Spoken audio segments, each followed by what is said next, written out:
Poorman for Thrasher. Hello. Hey, Poorman. KNAC.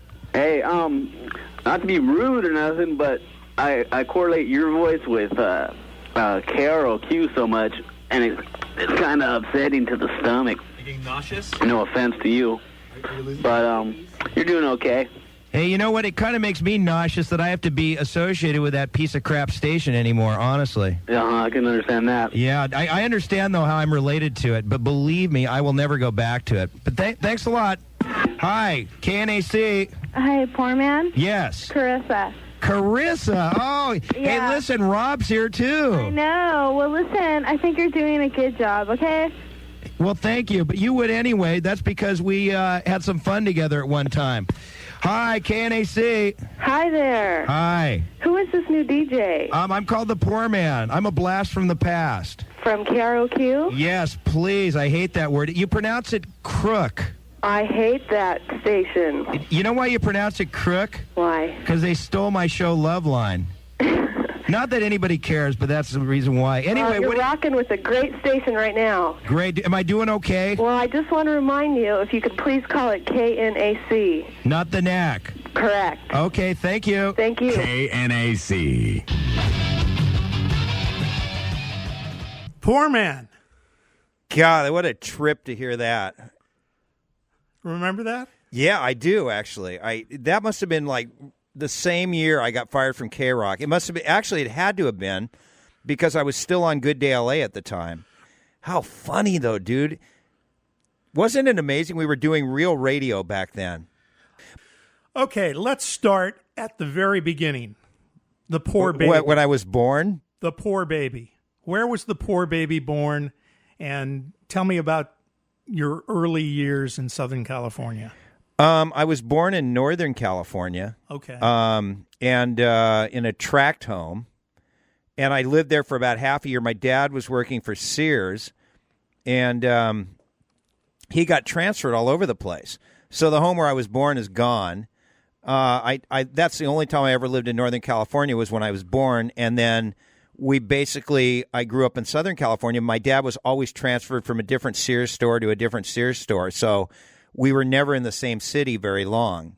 And I think, jumping from city to city kind of made me sort of what I am, open-minded, sort of, I don't know, a loner in a way, in a certain way, because I never had long enough to develop lifelong friendships as a kid.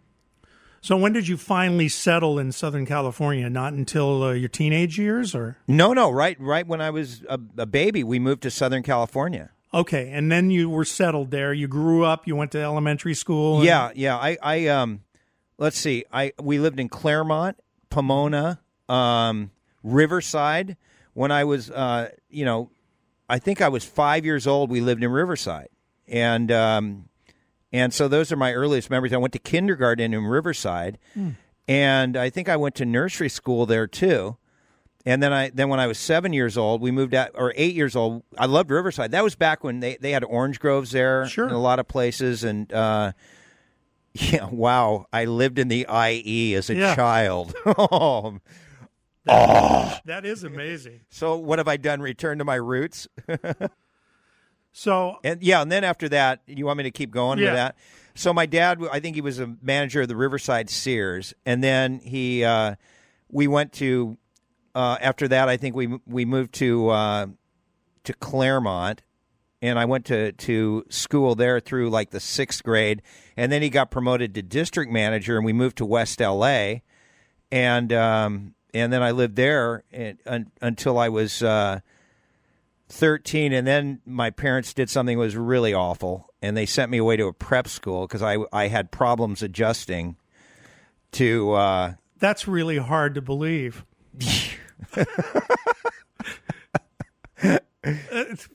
That's baffling to me. Right, yeah, sure. So you went to prep school, and where was that? A place called Webb School. It's in Claremont, California. And what was really funny is they eventually, after I came to K-Rock, without knowing that the poor man had gone to school there, they eventually hired me to do their dances. And the teacher, and I got kicked out of there Not because I was bad or anything. I was just always late. I'm not kidding. Really? I was always late, and I was messy. And you would get demerits, and then you would get your ass spanked, by these guys at Webb School. I was there 8th through 10th grade, and eventually one year I got so many demerits, I was so homesick, and it was all boys, too, which is just the worst. Yeah. And so I got kicked out of there, and it was horrible to get kicked out. And then I went, years later when I was at K-Rock, I went back, and the same teacher that kicked me out had no idea the Poorman had been kicked out by him, and I ripped him a new ass when I was DJing their dance, and the students loved it, and they had me back the next year, and the next year he wouldn't even go to the dance; he was hiding.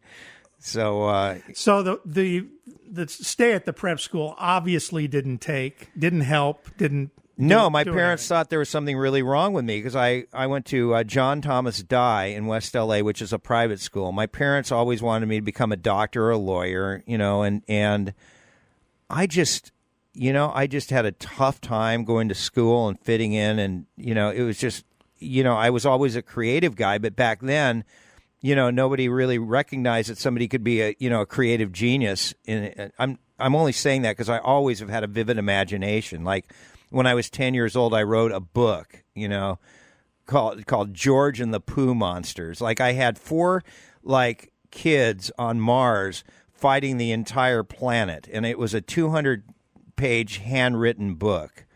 I have no idea where it is. Wow. But I always had that creative mind, and at that time too, when we were living in West LA, I would do slideshows. Remember slides? Sure. You put a slide projector. Yeah. I put that with a tape recorder, and I put music and commentary over it, and I would do these amazing slideshows with my parents in them and me, and it was. We made like home movies where I get stabbed and we put blood on my chest, and we'd have the knife blade come almost to my chest and then close it and then finish it, and it would look like I got stabbed and killed, So I would do lots of that kind of stuff. Or my parents would walk in my room and I would rig up, having them shocked when they would open the door, things of, it was just really weird. And I just wanted to do that, not do... not do my homework, not get great grades, just always the creative things. So, but they were pushing you to be a doctor or a lawyer or something along those higher lines. Education. That's why they sent me to the prep school. I couldn't adjust. I would sneeze 100 times, in the class because I had allergies, and then I had to get, antigen shots and, Was there something going through your head in those younger years of what you wanted to do specifically, or was it No, I just knew I would not be a 9-to-5 guy. That's the only thing I knew. I had no idea what I would do. None. Other than my parents instilled so heavily in me the fact that being a doctor or a lawyer was great, that I sort of went after being a lawyer, and only because I would see these TV shows with lawyers in them. And I thought, they'd have the girl, they'd have the killer life. They used to have all these lawyer shows on TV, and I thought that looks cool. But I ended up going to, through college into law school and graduating, and flunking the bar. Where'd you go to college? University of Puget Sound in Tacoma, Washington. Okay. And I was in a fraternity. The first time I ever kissed a girl was when I was 18. Amazingly, in high school, I had a girlfriend. I never kissed her. I was terrified, because I walked in on my parents when I was 10, when my dad and mom were in flagrante delicto.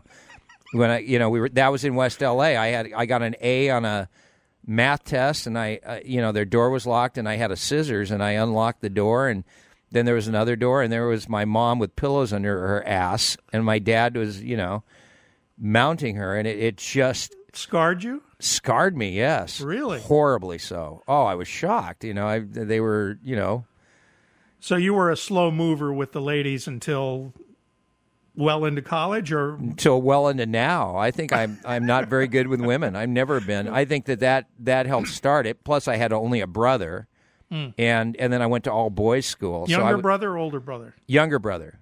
Yeah, he's 3 years younger. Nothing like me. He's in real estate. Right. Funny guy, though. He's funny. And I went to web school through 10th grade. Then I graduated from high school. My dad had been, by that time, transferred to Denver, George Washington High School in Denver. So I graduated from high school there.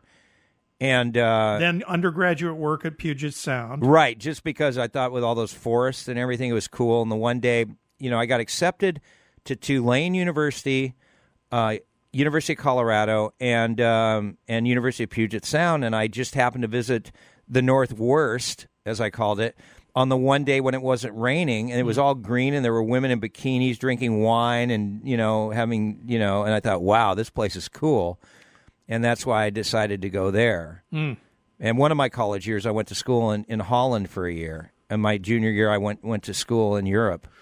And postgraduate work, where did you do that with the law school? I started out at University of Puget Sound Law School. It was the only one I got accepted to because I just didn't have very good grades. All I did was get stoned. I mean, we were known as the drug house. I was a Kappa Sig in college, and we everybody would drop acid. On the, they'd have those days. I never liked acid. My brain already was fried enough, even naturally. Right. But I smoked pot for the first time at 18, kissed my first girl when I was 18, didn't lose my virginity until I was 21.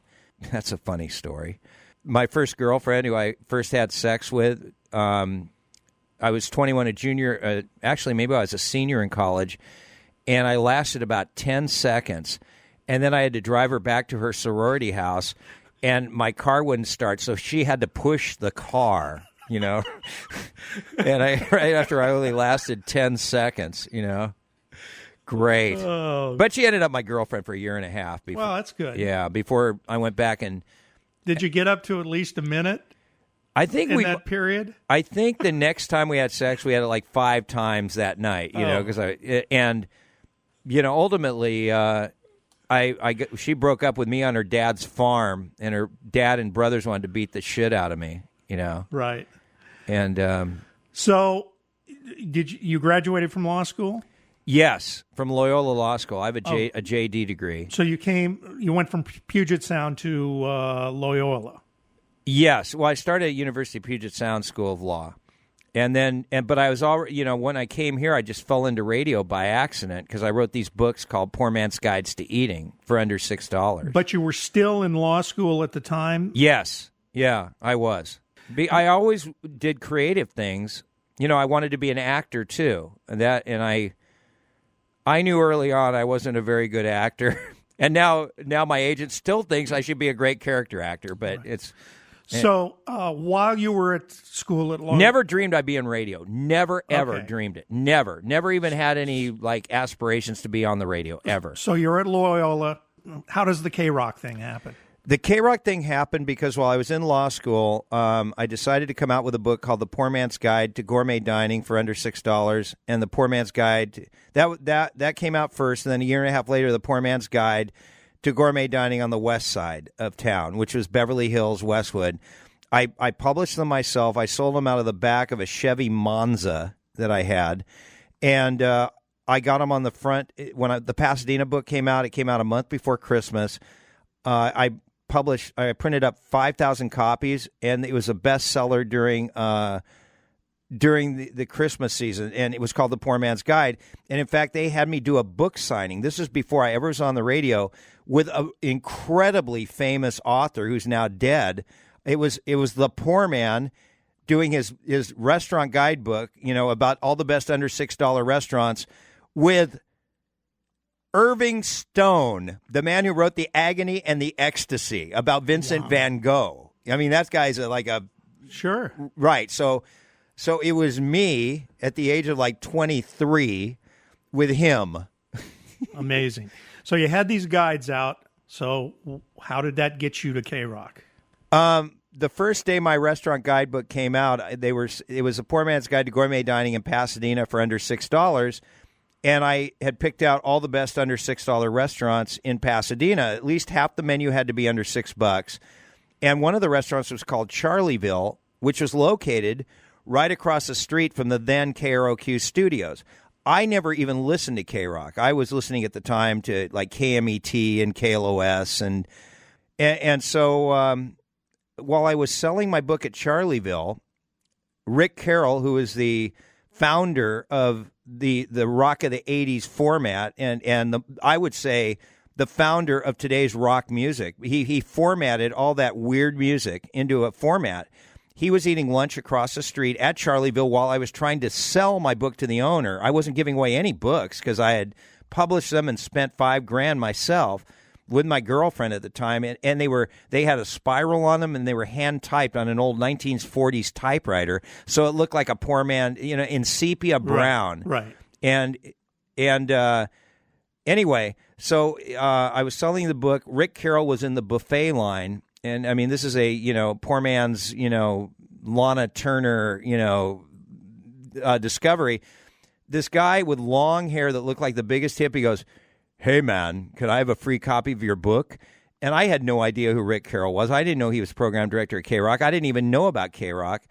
And for whatever reason, I looked at him for a second, just like I'm looking at you, and I gave him a free copy. When I gave nobody else a free copy, he just said, "Hey, my name's Rick Carroll," and I gave him a copy of the book.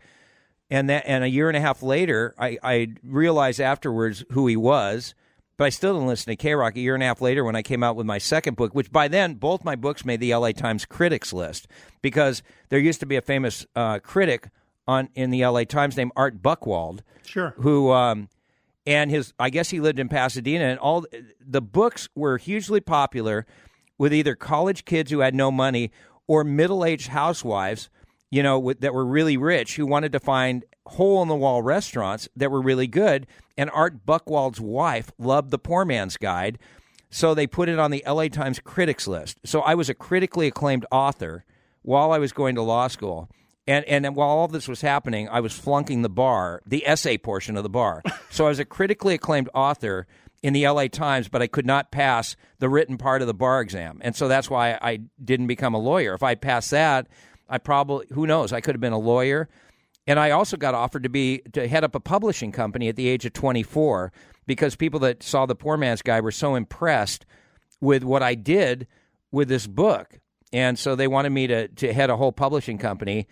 And by then I'd already started on K-Rock, and I just thought radio was much better because all of a sudden girls like me. And I couldn't believe it, And then this station had all this weird music that had such a fanatical following. And but that was when my second book came out. I went back to Rick Carroll. This is a year and a half later. I said, here's my next book. Do you think you could give away some books and talk about the restaurants?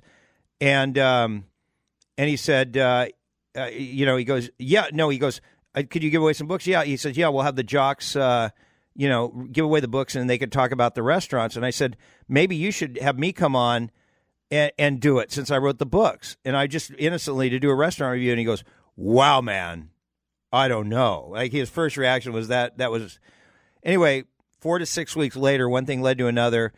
And he says, "Okay, you can go on the air. I'll give you a 5-minute segment at 12:55 in the afternoon till 1 in the afternoon with Ramondo, who's doing this afternoon show, Raymond Bannister.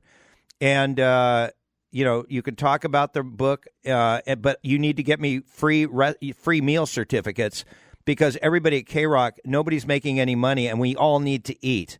So by that time, we had sold so many books, and all these restaurants that were rated the top got so much business, they just gave me meal certificates to give to the staff. And that's how I got my start. Like, some of the jocks on there were doing cocaine deals because Rick used to snort a lot of blow, and I got food. And that's how I started out in radio. And within 3 weeks, it was like I was a natural at radio. So I started at K-Rock when K-Rock was an underground station, but I knew, I came up with wild promotions and everything, and it was just like it was easy. So you started with the 5-minute broadcast. Right. And then how did that evolve from there in terms of your presence on the station? Because obviously at one point you were on I'll tell you continuously. I'll tell you exactly how. Within 3 weeks, I was doing burrito day in the parking lot. Like, I'd always done these promotions, even in college. Like, I did the all school kegger and chugging contest. I emceed that, and all that. Stand in front of a crowd stuff was real easy. And so burrito day was actually in the parking lot, where we had exploding burritos. We had a burrito toss with a little league baseball team. We had the best burrito. And so I organized that. And that was, I think, my first big promotion. It got written up in the Pasadena Star News. And from then I just started doing all. The first thing I did was fry an egg on the pavement. That was the first out-of-the-box thing. But when I was doing my 5-minute segment, it was in July. I started in May. And it was so hot outside, I had a punk rocker who I thought would eat the egg off the pavement, which didn't cook. And I had to fake it because the punk rocker suddenly turned into a little pussy and wouldn't do it. And then I had to, create the image of somebody eating an egg off a pavement. Then it went to Burrito Day. Then it went to the taco run. By that time, I was getting sponsors, and it was just easy for me to do. I kept coming up with promotion after promotion after promotion. And then all the other shows wanted me on to do the meal thing, and then it went into, I created the surf report. I created, all kinds of different things. So all this time, you're also, in your own way, learning radio because this is all relatively new to you. And obviously you understood the theater of the mind thing with the fried egg on the pavement deal and understood that it's really theater of the mind more than anything else. You know what? I never really learned. It was just something, I think it was a gift, really. I just think it was easy. It was not, there was no learning curve other than I said shit one time on the air, one time only. And I can't swear. But the thing about me on the radio, I think that makes me different is, and it's frustrating right now because, I'm on a small station. I can't do it. It's the creative things that you can come up with in your mind that you can do, but you need an audience to do them. Like I would think of a Burrito Day, and I would organize that, or I'd think of the taco run where people in 8 different cars would be speeding at 120 miles an hour to get 5 tacos from 8 different red onions. That was the first part of the competition. Then after they got the 40 tacos, the 3-man team had to eat all 40 the fastest in order to win. But these people were driving down the South Bay on sidewalks at 120 miles an hour. Then I would think after that about the pub crawl, because I'd gone to school in Europe as a junior in college. I went to England, when I was in law school for a summer. So I had a pub crawl that, went to all these different pubs in Pasadena. So it just went from there. I just kept thinking of more and more things. The surf report. So you became sort of an intricate part of everybody's show. I was the guy in between the songs. That's what I was. I was the lifestyle guy.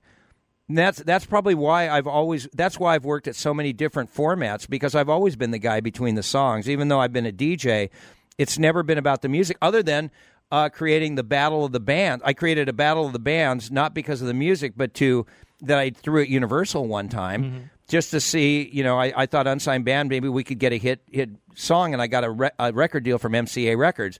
But yeah, so I would always be in between the songs, or I thought of the Bikini Search, I thought of Loveline, and I created all these different things. So move us a little bit along. So you became this lifestyle guy. Right. And then they put you in various positions. Well, I got fired, though. When I first started, 5 months later, I was fired. People don't know that I was originally fired before anybody really ever knew me, before K-Rock really blew up into a big station. Even though I was getting the restaurant certificates for everybody, there was a venue called Perkins Palace. Right. Pasadena. Right. And the promoter of that is now a very famous attorney who used to snort coke like a fiend. And I'll never forget that. And his name is Mark Garrigus. You know how he used to represent Michael Jackson sure. and all those people? This is right before he started law school. He was a skinny, kind of swashbuckling guy, and he was the main promoter for Perkins Palace. The best promoter, by the way, I've ever seen was Mark Garrigus. Brilliant promoter. Wow. He couldn't stand me, though, because I was this rookie, guy who just annoyed all the people because I had so many ideas and I got things going so fast. But he was the promoter there. Anyway, they had everybody from Oingo there to Devo to Blondie. That was the place. Yeah, Perkins Palace was just the Dickies were there. I remember the first concert I ever saw was the Dickies, and the guy whips out his wanger and takes a leak on the pit. And I'm going, what is going on? And everybody's moshing up and down. And music, your musical taste before that had been sort of classic rock. Oh, obviously. I thought K-Rock's song, their music was bizarre. I couldn't get into it. And then after I was there for a while, I go, oh my God, this is great music, and I really loved it. You adapted to the culture and oh all yeah, that. and then I thought we called everything else dinosaur rock. But anyway, so here's how I got fired. So Perkins was doing all these concerts. Anyway, I got on the air. There was a rumor the Rolling Stones were going to do a concert at Perkins. So not knowing radio, I guess this is where I was a naive idiot. I get on the air, Ramondo, I'm doing my report, and I go, Ramondo's on there, and I go, hey, is it true that the Rolling Stones are going to be playing at Perkins Palace? And I never forget, I was at a payphone that I never called from again. And he goes, get on with it. And then and apparently me announcing that on K-Rock blew the deal, and the Stones didn't play Perkins Palace because they did have it all ready to go, but they had not announced it. And so, I went ahead and I made the announcement, and that I got fired. Well, where had you heard that? Because it was around the station, and I just innocently brought it up on the air, And so I got fired, and then I didn't get back there till 5 months later when I kept begging Rick Carroll to put me back on the air, and I went to KZY for a little while in Anaheim, and I worked with Mark Dennis, who was doing the morning show. I don't know if you know him. He used to do the traffic report, and he had me on doing restaurant stuff, but KZY wasn't anything like K-Rock. No. And then we were replaced, of all things, by Leave It to Beaver in the morning. Like the guy, Beaver Cleaver. Beaver Cleaver replaced Mark Dennis and the Poorman. And so then I eventually got back on K-Rock doing restaurant reviews again with Jed. So how'd you get back on? Was Rick Carroll still the PD there? Yeah, he got hungry again. He was the one who used the meal certificates more than anybody. He had no money. He would sell gold records for cocaine. He had a horrible coke habit. He had no money. And, hey, poor man. Loved Rick Carroll, though. Loved him. He loved me. I said, hey, Rick, I got this great idea. I want to have people, collect burritos and drive all over in a race. Go for it. He wouldn't even, He wouldn't even flinch. Huh? Wouldn't even flinch. Oh, great PD. He was so high sometimes later on he would forget to fill in the music logs, and we could play whatever we wanted, So I think I was the first person to play the Bangles' "Walk Like an Egyptian," just because this sounds like a cool track, And people don't understand that.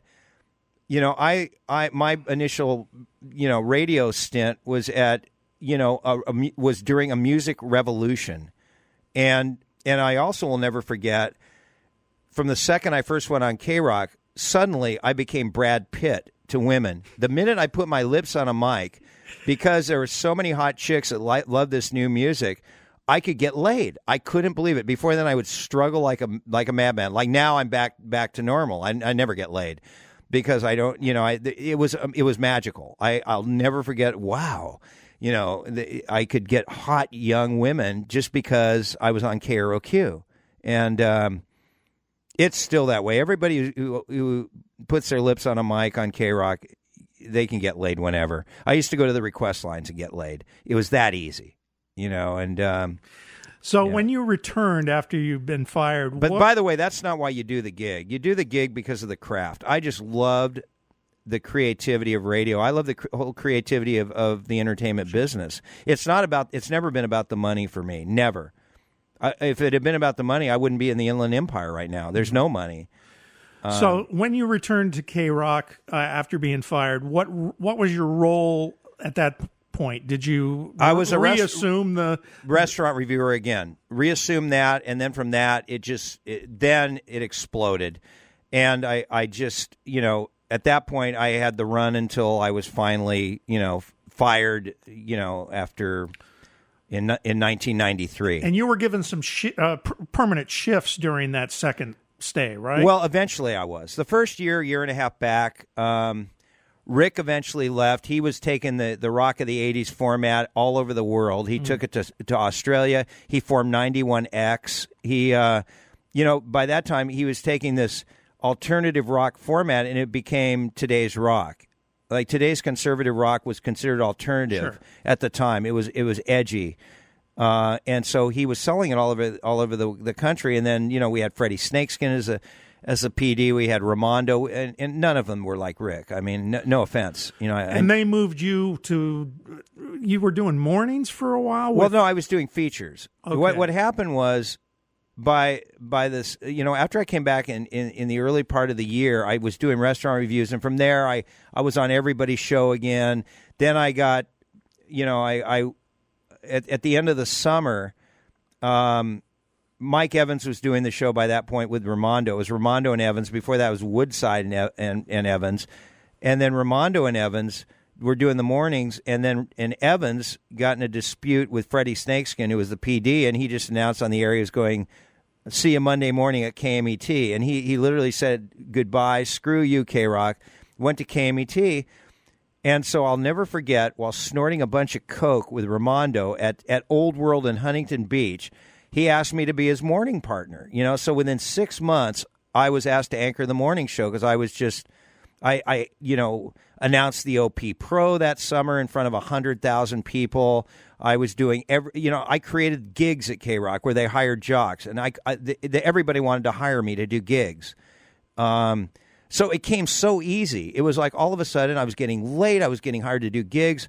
I was, going on the air every day, just doing radio, loving it, not having, any baggage. Just, it was pure. And, and I just sort of, at that point, I didn't want to be a lawyer anymore. I felt it was much more fun being on the radio. And so he asked me to be his morning partner. I lasted 3 days. Just, wasn't ready to do that. I failed at that. And then they brought in Richard Blade, and it became Ramondo and the Blade. Sure. But they kept me on as a feature guy.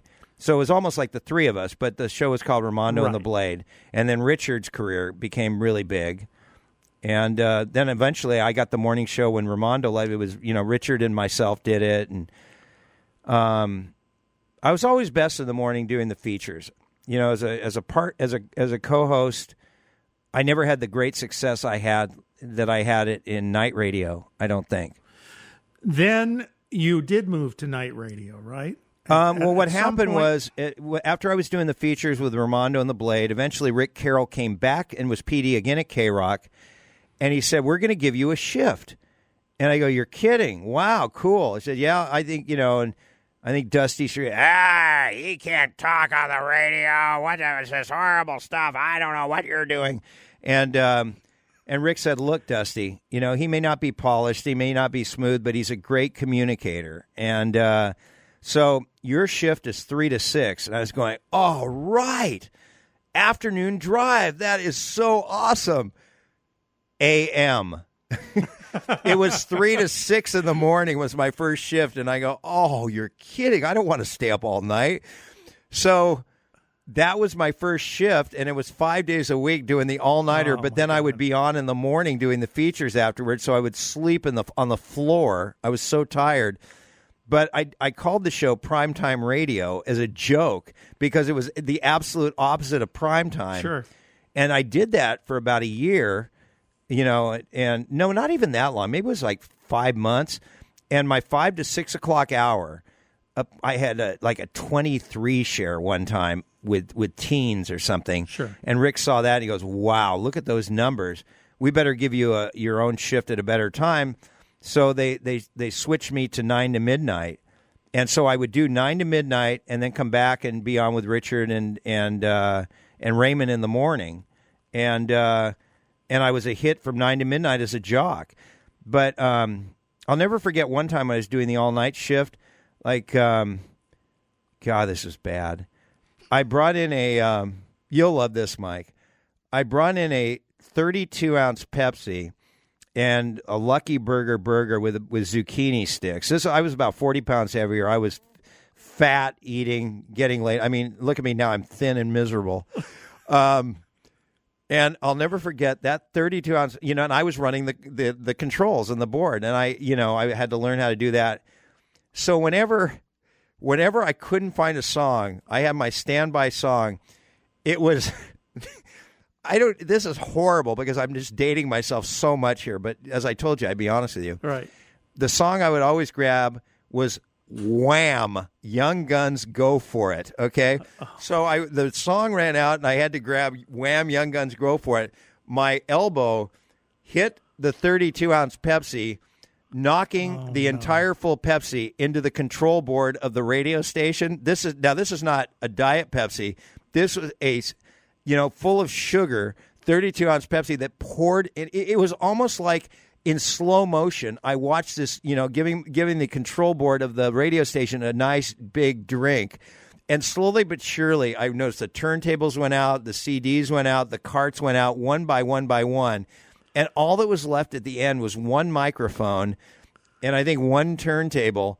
And I thought for sure I would get fired. And I don't know why I didn't. I didn't. So many times I could have gotten fired from that station. Another time, the station was so broke, I did the surf report in the morning. I had to find out the surf conditions by getting on the phone in one of, and finding out what the surf report is. They go, Poorman, you cannot use the phone anymore. But how was I going to find out what the surf was if I didn't call the lifeguards at all the beaches? There were no cell phones then. Right. There was no internet. There was no texting. There was not even fax machines. Yeah, and a long-distance call could be almost across the street in a lot of cases. Right. So they would hide me in an office, and the general manager, his name was Pat Welch, who we used to call Eddie Munster because he looked he looked just like the grown Eddie. I don't even know why we called him that. He looked like a grown version of Eddie Munster. Anyway, they would hide me in an office. I'll never forget one day I was getting the surf conditions. The door swings open, and there's Pat Welch, and I'm on the phone, and I pull it away from my ear, and I have the phone in my hand. He goes, "You're out of here," like I was fired. And I went, and I was so bummed, and I went into his office like half an hour, 45 minutes later to look, Pat, I'm really sorry. I promise I won't use the phone anymore. And, and he gave me a reprieve. But when he would fire somebody, that was usually it. Right, sure. And but the Pepsi and the control board did not get me fired. No repercussions at all? Well, I mean, they weren't. Scott Mason had to come in, and I called him in the middle of the night, and he had to come in and solder and mold the entire thing back together, and I somehow they barely kept us on the air, and I thought for sure I was fired. I wasn't fired for that, and then what shift were you doing for that? That was the 3 to 6 a.m. But instead, they promoted you and gave you a better shift. Well, not then. I mean, it took a while, but they gave me the 9 to midnight shift. When I was doing the 5 to 6 a.m. era, I had like I said, a 23 share or something like that in teens. Yeah, because they normally don't take ratings, or they didn't take ratings in the overnights, but they would take 5 to 6. That was like the first morning drive hour that I just happened to have, and it was a brutal shift. Though I did not. Now I stay up all night naturally, but not then. So then they move you to 9 to midnight? 9 to midnight. And I was that shift was the number one rated shift on the station. The phone lines would blaze all the time. I give out the numbers, unlike now when you hear me griping on the air in the Inland Empire. The phones would blaze, people would call in, girls would be in the studio, I'd be playing with their boobs, and it was or getting laid right before going on the shift, and it was we were like rock stars. And you were given a lot of room to do bits and stuff. Oh yeah. In fact, on the all nighter, I had I created the primetime graveyard gasoline hauler, who ended up being in radio. I created the primetime magician. They had me on CNN with Larry King. The two most interesting late night shows, and eventually, what ended up happening is I was just doing 9 to midnight. I think I may have been doing morning show features, but then they decided to put me on with Richard Blade in the morning. I'm not sure if we were still in Pasadena that time or we had moved to Burbank, because Infinity bought the station in like the mid to late 80s. And so, Mel Karmazin bought K-Rock. He called them his beachfront properties, and he bought it from Ken Roberts. And so his guy on the East Coast was Howard, and I was like the darling of K-Rock, and so they had me doing the morning show with Richard, and then they kept me, so I did the double shift. I did 9 to midnight, and then I would go sleep for about 5 hours and get back around 7. So Richard would start at 6. Right. And both of my shifts were the number one, they were the top rated 2 shifts on the station. But you were a full partner in that morning show. It was Richard Blade and the Poorman. Right. But I would also do 9 to midnight just by myself. Right. And then eventually Oprah asked me to be on an episode of Oprah, of Oprah Winfrey, with the most outrageous DJs in America, and so, I went on that after Infinity bought, K-Rock, and so for a long time I was like the darling of the West Coast. Okay, so you're doing the morning show, you're doing the night show. A double shift, double shift. And doing gigs. And doing whenever gigs. I could. And what people have to understand is those gigs paid money. So that was a lot of, you probably made more on the gigs than you did doing the radio, right? Yes, absolutely, I did. But being on 9 to midnight, you didn't get a lot of gigs. But then, Sure. Then after that, I was switched. What ended up happening, I guess, I'm trying to think what happened. How did I end up? I ended up somehow, after a while, just doing mornings with Richard. And then I guess I gave up the double shift at some point because it was just a burnout. And then so you could do gigs at night. Right. I could do gigs every night. No, actually what happened was I asked them to switch me to 6 to 9 at night as opposed to 9 to midnight. And so I was doing 6 to 9. I'd get off the air and I'd do gigs. I'm trying to think if I don't think I was doing the morning show at that time. I don't know who was doing the morning show. Maybe I was. I can't remember. But I was on 6 to 9. I think I had just gotten married and, my kid was a baby, the poor baby. And so, you married a listener, right? A K-Rock bikini girl. Right. I created the Bikini Girls. I created Loveline. I mean, there's so many things I created. I can't even, this K-Rock Surf Report. So I would get off the air and I was making $2,000 to $4,000 a week in being hired to go to clubs, drink beers, and scam on chicks. I mean, it was just not while I was married. I was only married for a year, but Sure. It was pretty awesome. So from that point, how did you get to the Loveline, or is there more in between? Well, Loveline started, I think before I got the morning. No, it started after I lost the morning gig. Here's what happened. I lost the morning gig when Richard Blade took over. So Freddie Snakeskin put me on. He said, okay, you're not going to do the morning gig. We're giving it's Ramondo and the Blade. You can do features. We'll give you Sunday night, midnight to 3. It's called the Poor Man's Revenge of the Poor Man or something. Like he thought it was funny because I lost it. And my Swedish Eagle and I were good buddies. We'd get stoned together all the time, and he would have to run the control board because I didn't know. This was before I had my own regular shift. I had one shift a week, and we would always talk about our screwed up love life. So I was in Newport. I would get stoned every day, not on the air, but always when I was off the air. And I just thought, well, let's do a thing. We'll call it Loveline, and then we'll have people call in with love problems during the midnight to 3. And I think we started it as a segment, but from the first time I gave the phone numbers out, the lines just blazed. It was almost like it was the height of the most busy time of the day. They never stopped ringing, and we knew it was a hit. So I just changed it to Loveline, and Eagle and I were on the show. We didn't even have a doctor, but at that time nobody was on the radio unqualified, just giving people love advice. Sure. And because we talk about our own screwed up love lives, and they say, okay, if you have a love problem, call us. And back then you'd have to call a doctor. There would be like a Dr. David Viscott or a Dr.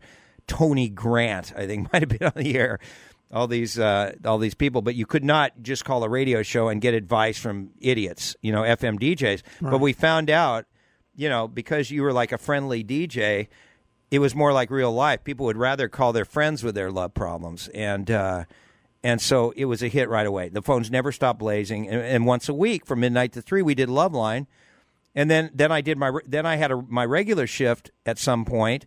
So I'd be on midnight to 3 on Sunday doing Loveline, and then I'd be on 3 to 6 doing my regular shift, where we do open line for an hour after that.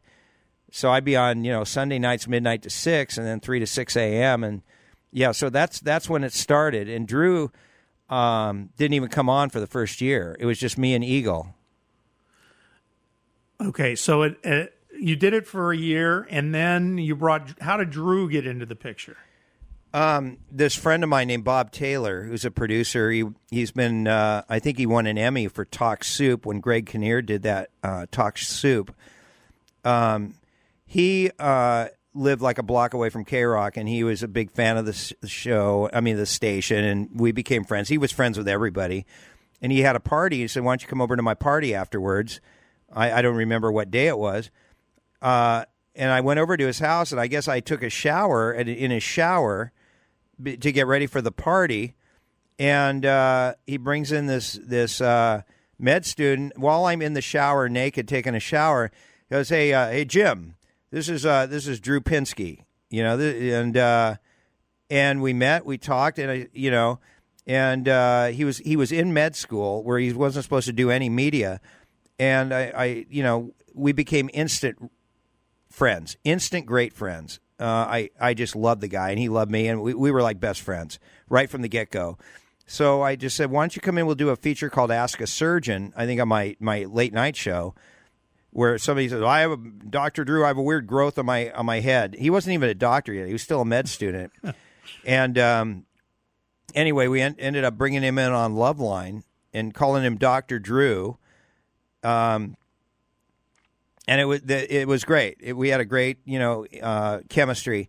And then, so we needed the doctor because people would keep calling up, and before he came on, like for the first year, I had this weird ooze between my legs, poor man. What should I do? And I couldn't keep saying, take an aspirin. Right. So we brought him in, and it just worked. And eventually he became a doctor. And so at first he wasn't even a doctor giving out the advice. Right. And we were best friends. I would set him up on dates all the time. He and I would do blow together. He used to love coke. It's something he'll never admit, but he used to do a lot of cocaine.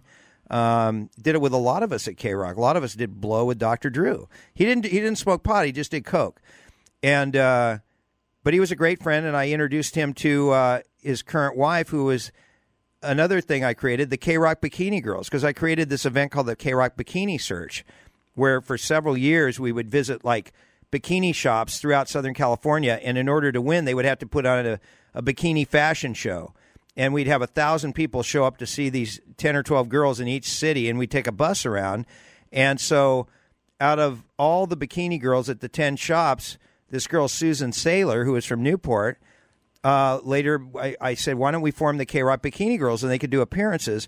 So, she was the head K-Rock Bikini Girl, and hung out with K-Rock, and eventually, I introduced her to Drew, and they got married, but she was wild, I mean, she slept in my bed one time. I never did anything with her, but she told me once that she had, I went to the Devo ABC concert, and you wouldn't believe it. I had sex with Devo's manager in the bathroom, at the concert, and this is Drew's current wife.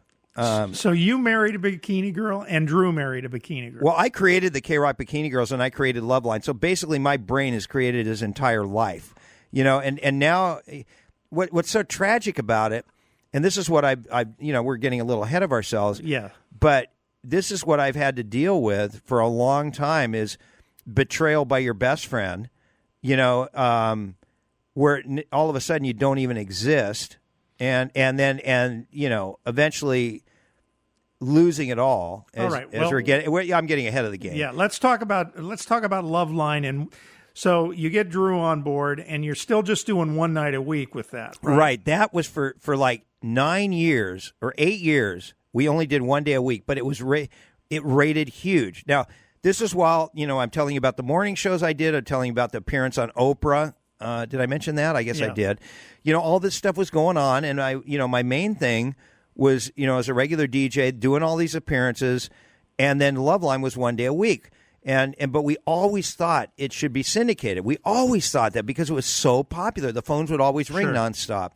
At one point, we even brought in a lawyer. We had the legal let's see. We got medically related love opinions from, our medical doctor, Dr. Drew. We had a legally related love opinions from Lee Harvey Albert. And so he did it. So we had a doctor and a lawyer, but it just got too technical. So eventually, and Drew really didn't want Lee around because, Drew never met a camera he didn't love. Still hasn't. Right. I know him better than anybody. You know, people don't even understand how well I know this guy. We're going to get to that. But I want to kind of follow the timeline of Loveline. Okay, so Loveline was on. It started in like the mid 80s, and then by 1992, we were on 10 to midnight by then. We weren't on midnight to 3 anymore, but it was still Sunday nights. And I'll never forget one of our hours, like 11 to 12 or 10 to 11, we had a 27 share, not just in teens, but in all listeners to the radio at 11 to 12 at night. 27% of all radios in the entire Southern California area were tuned to Loveline. And this is out of 100 radio station choices. Sure. And so then they made the decision, we're going to try doing this 5 nights a week. And that was, it started in Valentine's Day, 1992. They gave me the option. I was still doing 6 to 9 at night. And then this is what sort of started me ending up fired from K-Rock. I would be making $2,000 to $4,000 a week doing gigs. I was on 6 to 9 at night, Monday through Friday, and then doing Loveline Sunday nights. All of a sudden, they said, we're going to have Loveline on 10 to midnight, 5 days a week. And I said, well, I won't be able to do gigs anymore because that's when the clubs would want me. Okay, we're going to have Doug the Slug be the host. You can stay 6 to 9, but we'll get somebody else to host the show. And I thought about it. I said, no, I can't do that. That's my baby. I created the show. So I had to move. And it started Valentine's Day. And I said to him, look, if the thing's a hit, just take care of me, okay? And they said, yes, we will. And within the first rating book, going 5 days a week, they said, this may last 2 days, 2 months, or maybe it'll work. They said, we've never had a talk show in the middle of an all-music format. Sure. And so within the first rating book, we went to number 1 with Loveline. All of a sudden, we were talking about, the sushi bar and at night on the radio. I mean, it was crazy. Sure. Myself, Dr. Drew, and then we would have a celebrity guest. We always had celebrity guests, and it was a huge hit 5 days a week. It started Valentine's Day, 1992. I remember the first 5 day a week promotion was the pineapple milkshake experiment. Like if you drank enough pineapple juice, then it would your milkshake would be sweeter. So we did a milkshake experiment with several couples. That's how, so from the beginning it was a huge hit at night. And still only on K-Rock. Still only on K-Rock because they just tried it 5 days a week. So I ended up, and they would not give me a raise. So all that gig income I lost, I kept losing it, getting more and more upset, and they would not make it up. They gave me like a 5% raise. That's it. And then whenever we'd have problems with management for whatever reason, Drew would always have me be the front, I'd be the front man. He'd have his, medical practice during the day. He very cleverly has everybody else fight his battles. He's great at that. And the reason he got in so good with everybody at K-Rock is because he became all of our physicians. Like he was my personal physician. He was the physician of the general manager. He was the physician for Jed the Fish when he had his heroin problem. So all of us would be naked getting our physicals, telling him all of our physical ailments, and that's how Dr. Drew leveraged himself into the station. That's probably... And by that time, he was a doctor because he started... he was... Yeah, this was like... Again, we did not go 5 days a week until 8 years after doing just Sunday nights. And in that period of time, he became a full-fledged He became MD. a doctor, I think, within 6 months after he started. Okay. Yeah. So, I mean, he was in medical school, but they almost... once he became... he was going through residency, they tried to throw him out of the residency program because they didn't feel it was right for their doctors to be doing media and getting publicity while they were in residency. But somehow he kept that. Yes. So he had become he was a doctor for years and years, had his own practice, and all of a sudden he was an internist, still is an internist, but he calls himself an addictionologist, but he's not gone back to school, but he became a specialist in addiction, because so many people called in with drug problems and, all kinds of stuff. I mean, we were the first to talk about AIDS. I mean, it was revolutionary. There was no internet, the whole time I did Loveline. Right. It was just phone calls, and then eventually we had faxes. And, so I did it 5 days a week until August of 1993, and I was suspended in March of 1993 for walking out on the show. I was going through my divorce or something, or I don't know, something like that. And Dr. Drew would always think it was great radio to have me share whatever my problems were, because I would, we went to number one right away, and we went to higher number one and higher and higher.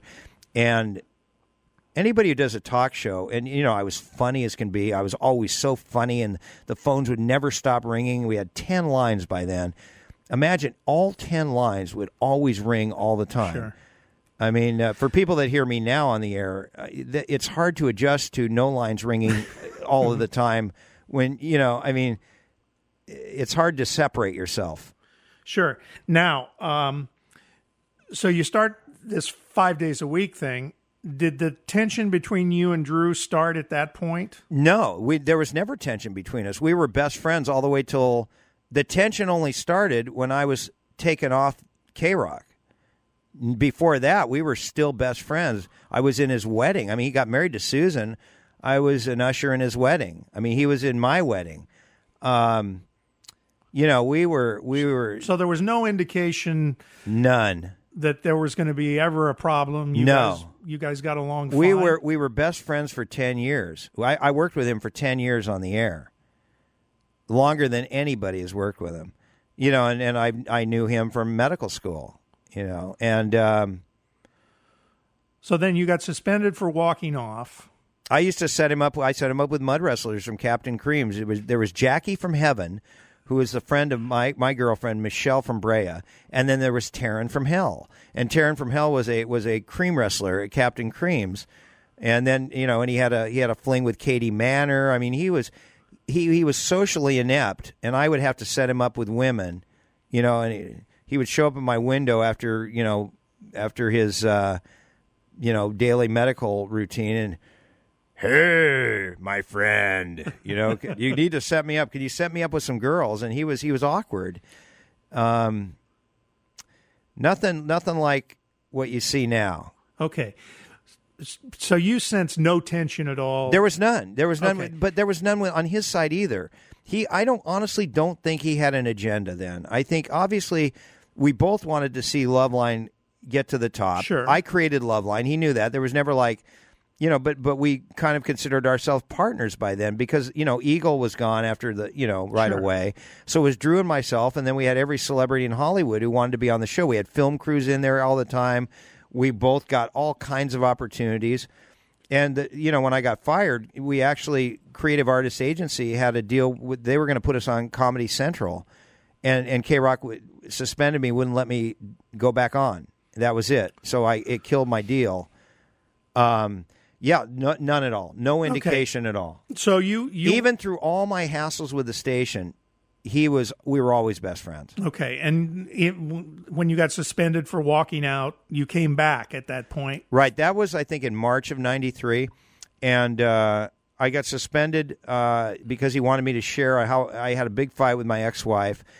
He wanted me to share about my divorce, which, and I mean, it was pretty tough. And he kept pushing me, and finally, but also you got to understand behind the scenes, I felt the pressure of doing a number one show. Sure. And at the same time, not getting that money back, that $2,000 to $4,000 a week that I lost by being on 10 to midnight.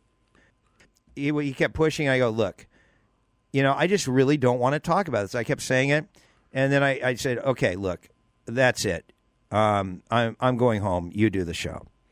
And I put the headphones down, and I walked out of the studio 20 minutes into a 2-hour talk show, and, took the elevator down and went home.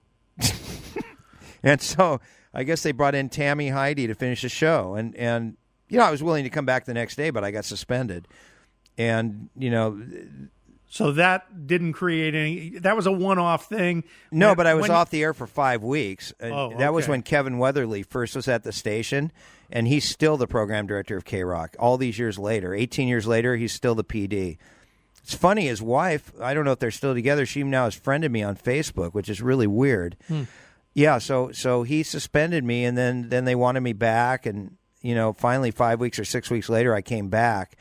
And this guy who's now a city councilman that's controversial in Costa Mesa, he was my buddy who was out of work. He was like my manager and didn't do a very good job, Jim Righeimer. And so I came back on 5 weeks later, but the tensions were pretty high by then because we weren't getting syndicated. I kept wanting to. There was a show in New York that was cropping up, and Drew would push for it too, but he would never express it. He would always let me be the front man, Sure. even though behind the scenes he agreed with me. And always we'd go home, and when he was being conservative on the air, he goes, "Jim, I wish I could be like you. You know, you're like the child. It's so funny, my friend, to hear you talking about the sushi bar. I love it. Ah, ha, ha, ha." And behind the scenes, he was fun. You know, he was really fun, and we were inseparable. So then it only had to be a few months later that everything else blew up. Six months later. 6 months later. Take us through all that. My birthday in 1993. Kevin and Bean. I used to live on the beach in Newport. Still do. But, you know, at that point, because Loveline was so popular and so hugely number one, I mean, I was a major star, was on Good Day L.A., did a pilot with John and Lisa, you know, John Tesh and Lisa Gibbons talk show. I was on that. The news crews were coming up every night. I mean, we had Keanu Reeves on the show, Roseanne and Tom, Robert Smith of The Cure, you know, all kinds of famous people, No Doubt, did a free concert for me. I was the first to play them, you know, live. I mean, all kinds of people. You know, we had everybody, a who's who of Hollywood wanted to do Loveline, all the 90210 kids, people, you know, that were the hottest at that time. Anyhow, so it was my birthday. And people would, you know, from the station would come down to Newport. I said, "Here's where I hide the key to my house. If you ever want to use my house, just grab the key and you can hang out if I'm not there." And so this intern who I told that to, named Ed, he somehow found out. He told Kevin and Bean, "Okay, I can get into his house." So Kevin and Bean, who are still on K-Rock, decided on my birthday to wake me up live on the radio at 6:30 in the morning. I woke up with Michael the maintenance man, their feature reporter, in my bedroom. Live on the radio, you know, on my birthday on a Friday morning. And so I played along with it, you know, ha, ha, ha, it's real funny. I had some, you know, dude in my room, and, you know, it would have been nice if it had been some naked girl. But anyway, so I didn't like Kevin and Bean because they were struggling with their show, whereas Loveline was a number one show. And basically our show that from 10 to midnight was carrying the whole station. And quite honestly, I would have rather been doing Morning Drive, but I was doing this nighttime show late at night, carrying the whole station because none of the other ratings were like Loveline. Loveline had triple what the rest of K-Rock was, or quadruple. And so anyway. So do you think they were tweaking you? That was a tweak? Well, yeah, I didn't like them because I was jealous of the fact they got the morning gig, even though they were terrible on the air and they weren't getting ratings, and they had faked a murder and almost got fired for that. And I didn't think they were K-Rock. I thought they were, you know, they K-Rock originally wanted to hire Mark and Brian. Like, I was taken off the morning show a few years earlier, and I was kind of upset about that. I was doing it with Richard Blade. Then I decided I could do it by myself, that was a terrible move. I apologize to Richard. I couldn't do it by myself. Then I was replaced by other people, and eventually they wanted to hire Mark and Brian away from KLOS, and they ended up with Kevin and Bean, and some guy in Phoenix and some guy in San Francisco, a two-dude white guy team. And so they struggled for a long time, and I was jealous of them. They didn't like me because I was a leftover from the previous regime. You know, I wasn't hired by the current regime of K-Rock, and so I think by that point, after walking off the air, after, you know, I'd give a tough time to my producer. You know, I'm not very proud of that. I was kind of an a-hole, you know, to my producer at the time. And anyway, that night I told my producer, find out an address for me. I went on the air on a Thursday night. I said, okay, I'm going to have my birthday party at a celebrity's home. This is after my home was broken into. Anyway, I said, we're going to meet at the station, which they didn't like people giving out the address of the station, and we're going to caravan to the celebrity's home, and you're all invited.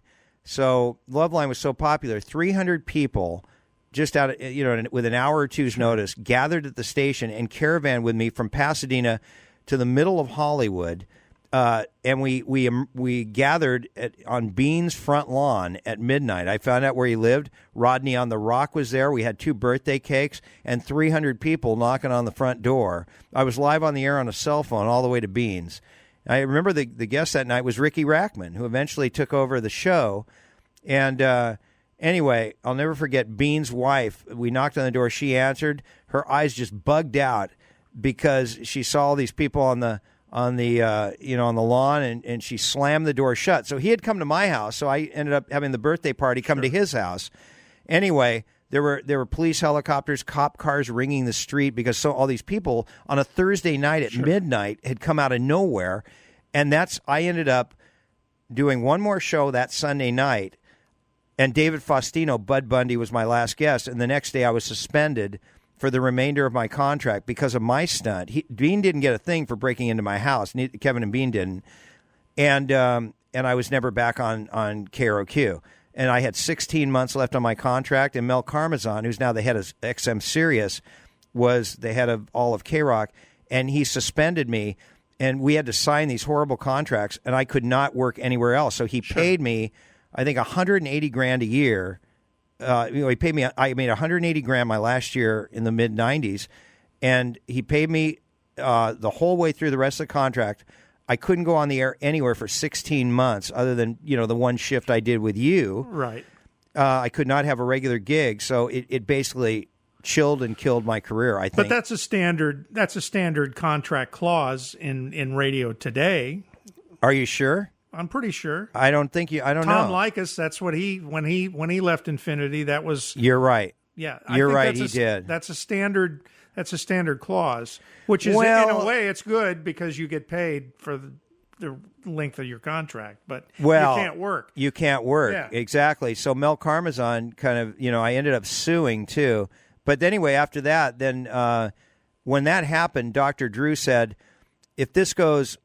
When I got suspended, and at this time we had met with Creative Artists Agency, and we had a deal with Comedy Central, ready to do Loveline on TV there. And Dr. Drew said, if this goes longer than 2 weeks, then I'm out of here and I'm going to stand by you. And 2 weeks went by, and he goes, I can't leave. They'll take my house if I leave.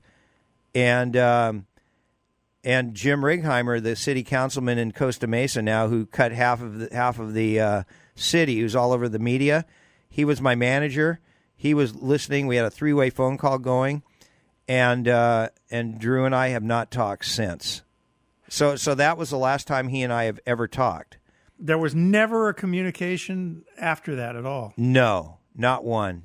We went from best friends to me being suspended to still best friends. It goes on for 2 weeks. It's obvious K-Rock wasn't going to have me back, and he stayed on Loveline.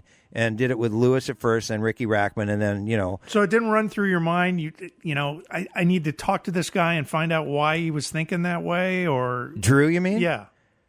Well, I talked to him for 2 weeks, and it was like he said he was going to stand by me, but eventually he made a business decision. Right. It was either you make a decision to stand by your best friend, the guy who discovered you, who introduced you to your wife and gave you your career, and is your best friend, or you make a business decision and you have to do what you have to do. And he made a business decision. Right. So you considered that the ultimate betrayal and didn't want to deal with it any longer. Yes. I think a lot of people would probably consider that, I mean. Well, I don't know. Some people might have said, well, I'd like to get inside the guy's head and understand why he's doing this. But see, here's the problem, is that anybody who does a radio show that is an entertainer, it's not the money. Sure. It's not the shift. It's the craft. No, it's absolutely. the pure love of doing a show that you've created, that you worked at for 10 years. It's so successful. So that was another betrayal on his part, that wasn't the reason he was doing it, obviously. It was more the money thing. For him, you mean? Yeah. No, it was the same. It was in my opinion, it was an ego thing for him. I mean, he loved doing. He probably liked being doctor. It was the same thing. He liked doing the show too, but he wasn't willing to give that up. Sure. For me, even though I created the show, even though I discovered No, him. I understand all that. What I don't understand is I'm trying to put myself in that situation. I would have probably wanted to talk to Drew one more time and find out what was in his head. Well, all of that. I did. I mean, I talked to him every day for 2 weeks. Right. And it was really hard, because, Sure. And I said, dude, they're not going to have me back. And what are you going to do? And he says, I have to stay on the show because they're going to take my house if I don't stay on the show. And what'd you say to him about that? I don't even remember. I think after I got off the phone with him, I told Jim, I said, I think that's ridiculous. What do you mean take his house? Sure. Or maybe I discussed it with him. Right. But I don't think we ever had a knockdown, drag-out fight or anything. It was just we went from best friends to me being taken off the show Right. to now to never talking again. And to one of us having a career and the other guy, quite honestly, struggling. Well, and the other thing, in defense of you, I would say the same thing if Drew was sitting here. Why? Jim was your best friend, went through all of that. He helped you, help you get your career started. Why did you abandon him? Has anybody ever asked him that question? Well, I don't know. I haven't talked to him since. I would imagine he hears about me all the time, just like I hear about him. How could he not? Even today, even though he's, I just heard today he turned down. He's not going to do Celebrity Rehab anymore because he's too busy. He's got his, his headline news show now. He's got his, he's going to do a show on the CW. He's still doing Loveline. He calls Loveline. He tells people it's like he created it. It's like I never even existed. Right. If you listen to any interview he does, my name never will come up. And so, yeah, I mean, he would probably say I had to do it. He didn't have to do it. Sure. I mean, I could understand why he did it. I guess I'm also surprised why no one has asked him about. Well, the press doesn't give a rat's ass. They never have about me. They the only time they did was when I did this story a year ago or a year and a half ago for this tabloid about me snorting coke with him. I said, "Can you please plug my Bikini Beach show?" And they ended up they just called me Jim Trenton. They didn't even call me the Poorman. Sure. And they didn't even plug anything. It was just about Dr. Drew's Cocaine Shocker in Life and Style magazine. So it's like nobody cares in the media about what happened to me. Okay, I'm not saying that for people to feel sorry for me. I'm just all telling these years later. Would you love to sit down and talk to him about it, even if it was just you two? I'd love to have my show back. Is what I'd like. I mean, that's the truth. That's my show. Right. Well, let's talk about that. Would I like to sit down with him? I would like to sit down with him for some closure, if nothing else. No. The only closure at this point, it's basically ruined my life, the whole thing. But the only closure at this point would be for me to succeed, is somehow get beyond that, right? Which I have not been able to do. If all of a sudden, all of my career took off, and I was like a guy doing great media work at a late stage of my life, I would then sit down and talk. But the fact that my career is in the gutter, that I mean, I'm not saying it's totally bad. No, I totally understand. I understand what you're saying. I mean, look at what and with him, it's in my face every day. Sure. I mean, you can't get away from this guy. And all right, let's talk. Let's forget about Drew. Okay. But let's talk about the. Let me just say one more thing. I'm dealing with it though. I don't want people to think I'm some snivelly ass guy who wants sympathy. I don't want sympathy at all. So I'm dealing with it. I'm trying my best. Moving on. So Drew was the one punch, and then the two punch was when you tried to get Loveline back. Talk about that situation. Well, I ended up suing. And now remember, you went to law school. Yes. You understand the law and all of that, even though how many times did you take flunked the bar 3 times. Okay. But remember, I was doing heavy drugs at K-Rock a couple of times. But anyway, you had some. I would have probably flunked it anyway. You had some legal experience. I was smoking pot before then anyway. And when you sign a contract with Infinity, I would assume, a lot of companies, and it's another standard thing, is when you sign a contract, anything you do under that umbrella becomes the property of that company, normally. Was that not the case, or... It was a situation where when I created Loveline, Infinity did not own K-Rock. It was Ken Roberts, a single guy. Right. Yes, their contracts were heavily boilerplated, but it was either you sign or you won't work here. Sure. There was no negotiation. No, of course not. It wouldn't have mattered if I had brought in the best attorney on the earth. I understand that. And but the thing is that when Loveline was created, they didn't own the station, so the argument was that I owned the show because we had, Ken Roberts felt it was always my show. And we did not have written contracts back then. Sure. But when you signed with Infinity, there was something in that contract that gave them the rights to the show. At least that's what the courts... That's what the courts held. They had a summary judgment. They wouldn't even let it go to trial. They had a summary judgment in the favor of it was Trenton versus Infinity Broadcasting. You can actually look it up online. It's a case study. They were somehow able to scrounge up a bunch of Loveline tapes that weren't even categorized, and they ended up winning in court on a summary judgment. They wouldn't even try the case on the facts. They said, "Hey, you were work for hire," and that's the end of it. And this really hurt me further because I sued Mel Karmazon, I sued Drew, I sued Adam Carolla, basically he sued everybody, and he sued all the performers just to rattle them. And this attorney I had was doing it on contingency, and looking back, I didn't really have the right attorney. And the funny thing is... Now, you took this suit on once it moved to MTV? Was that when you... yeah. Had it moved to MTV at that point? Not quite.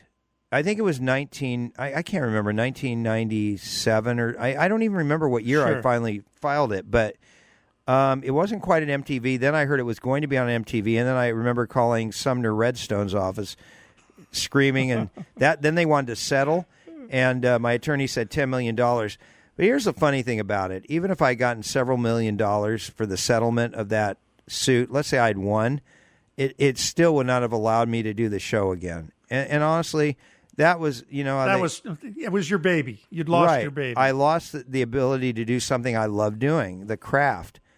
And as an artist, that's it'd be like somebody who's a painter suddenly loses his hands, and can't paint anymore. And that's really where the hurt comes in.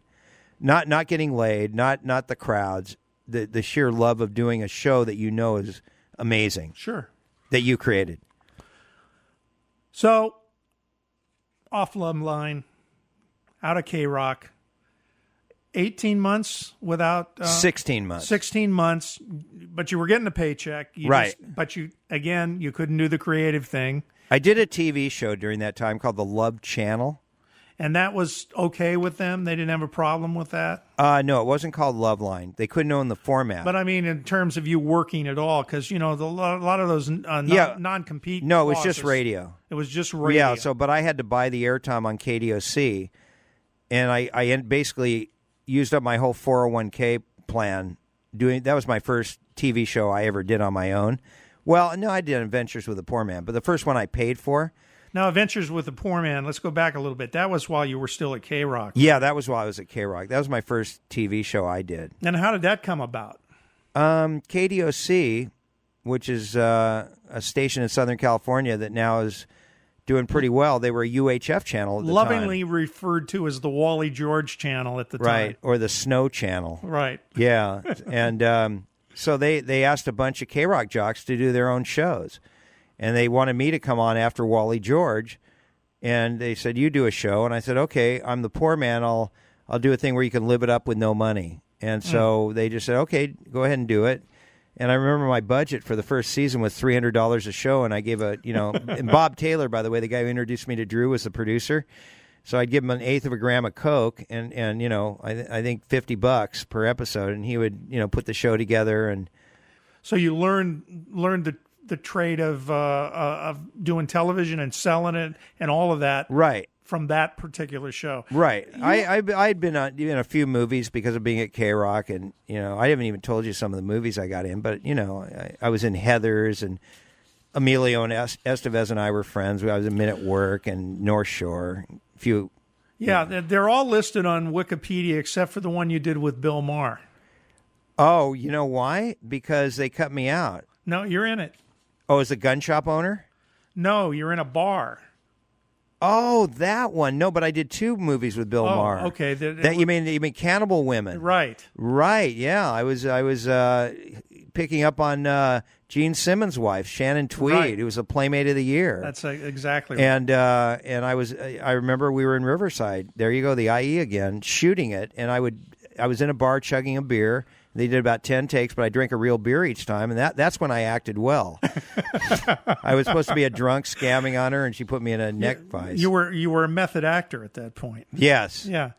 Okay, so and by the way, that movie was written by the guy who wrote Pretty Woman, J.K. Lawton. Right. Television-wise, you've done a bunch of stuff, and all of that we could talk about, but I want to get back to the radio thing. So the next place you worked was Groove 103.1? No.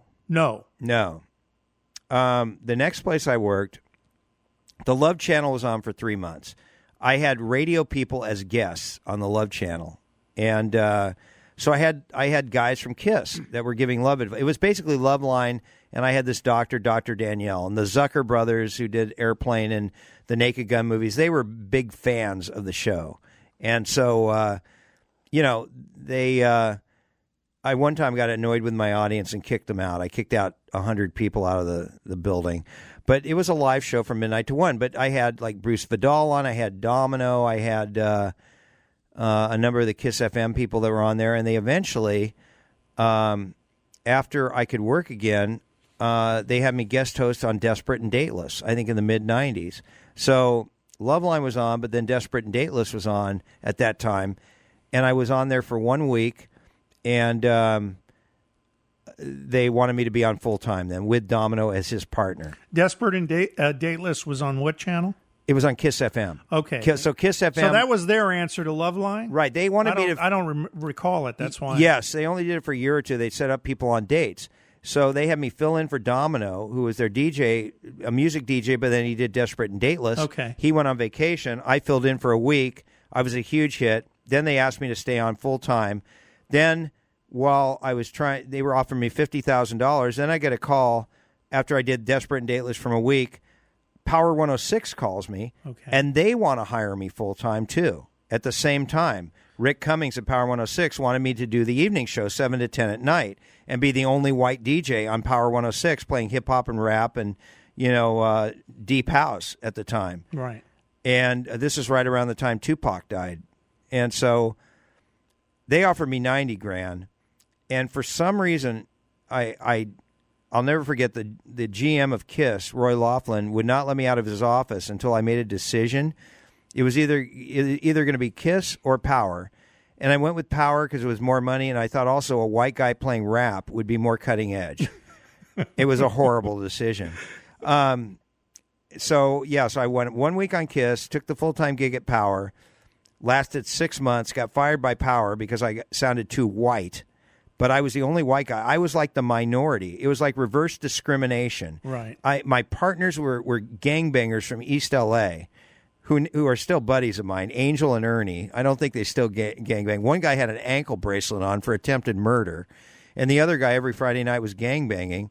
And they used to steal my shoes and hide them in the freezer. They put my son when he was a kid in the window. I mean, and one time I got mad at him. And the guy goes, a couple years later, I would have beaten the crap out of you, but I am more control, So I could never get mad at these guys. Now, what time was this show on? 7 to 10 at night. Big Boy was doing afternoons at the time, and the Baker Boys were doing mornings. All right. So I would be on after Big Boy when he was fat and funny. Right. And then I would come on. It would be the Surfer and the Vato. I lived at the beach, and the Vato would be the guy from East L.A. Sure. And I would be, playing Snoop and Kid Frost and Dre and Cube, and And I had no idea who these guys were, and Tupac. And I go, hey, dude, what's up? Here's Tupac. And they go, and they go, and people would call in on the request line, what's this whack white shit? I remember, I'll never forget that, because everybody who listened was Latino or African American at that time. And, it wasn't like, all the white people that love rap now. It was not at all. Right. And so we would have our meetings. I'll never forget at Power. The program director was a white guy, and the GM was like an Aryan German named Doyle something or other. And Doyle was blonde hair and had, pure blue eyes, but everybody on the air was either black or Latin except for me. Right. And then I would do personal appearances where I was the only white guy, Wow. but the crowd, they liked me. But so after 6 months, I had a number one show. I went higher number one on, with my teens. It was huge. But they said I sounded too white. I guess that was the reason. And they fired me when I was number one, even though I was higher number one than when I got there. And that was the actual reason they gave you for firing you? I don't think they ever gave me a reason. I think they just didn't said, think I fit in or something, but my ratings were higher than when I arrived. And it was number one when I arrived and was higher number one. And then they fired me, and I was kind of upset. Did they pay out your contract on that one, too? They did until I started. I think they missed the last 2 months because then Groove Radio wanted to hire me after that. So I went to Groove. That format was 103.1, me and the Swedish Eagle. I wanted to do the Love Line format in the morning. And originally I called it Poorman's Love Line, got a cease and desist letter. Then I called it, something other, love something or other. Didn't work.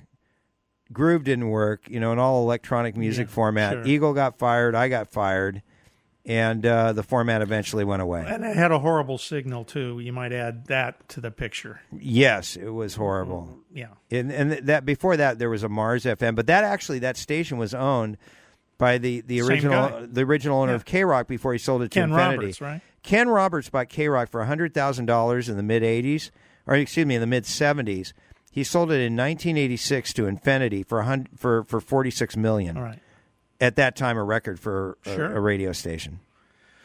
Okay, Groove. From Groove, you went where? From Groove, I went into obscurity. Let's see. Didn't have another radio gig for about a year and a half. Oh no, I take that back. I did a thing on AM 830. Where before it became the Angel station, it was like a Radio Disney kind of format, and then that format went away, and they had a 3-month kind of hiatus before it became some other format. And so I bought 3 to 7 in the afternoon and did a thing called Anti-Radio, where I was going to play unsigned and independent bands of all types and have people vote on which songs were the best. Now, this shows that was in 2005, so... No. No? Not Anti-Radio, no. No, okay. So, but that was... What was the time period of that, roughly? The late 90s. Okay. I did Groove in 96 and 97. I did Power in 95. Maybe I did Group 95 to 96. And 95 was Power, and 95 was Kiss. And then 97 or 98 was the first Anti-Radio for 3 months, which was real successful. Then they flipped the format, and they got me out of there. Right.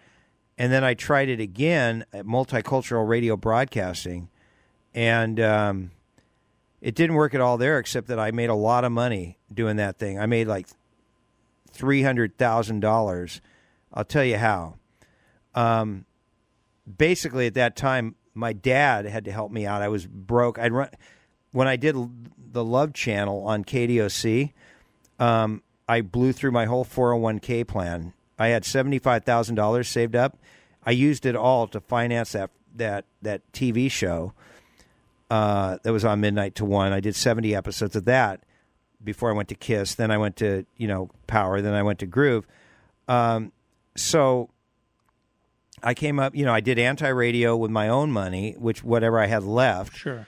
Then that went away. Then I was broke because I had no job at all, and then I my dad helped me out. I signed a year's deal to do Anti-Radio again out of these studios in Pasadena. The show didn't even air in Pasadena. It aired in the Inland Empire on AM 1150 or 1050 or something like that. God, I wonder if it was the same station I'm on now. Maybe it was KC. No, it wasn't KCAA. It was Money Radio, whatever that was.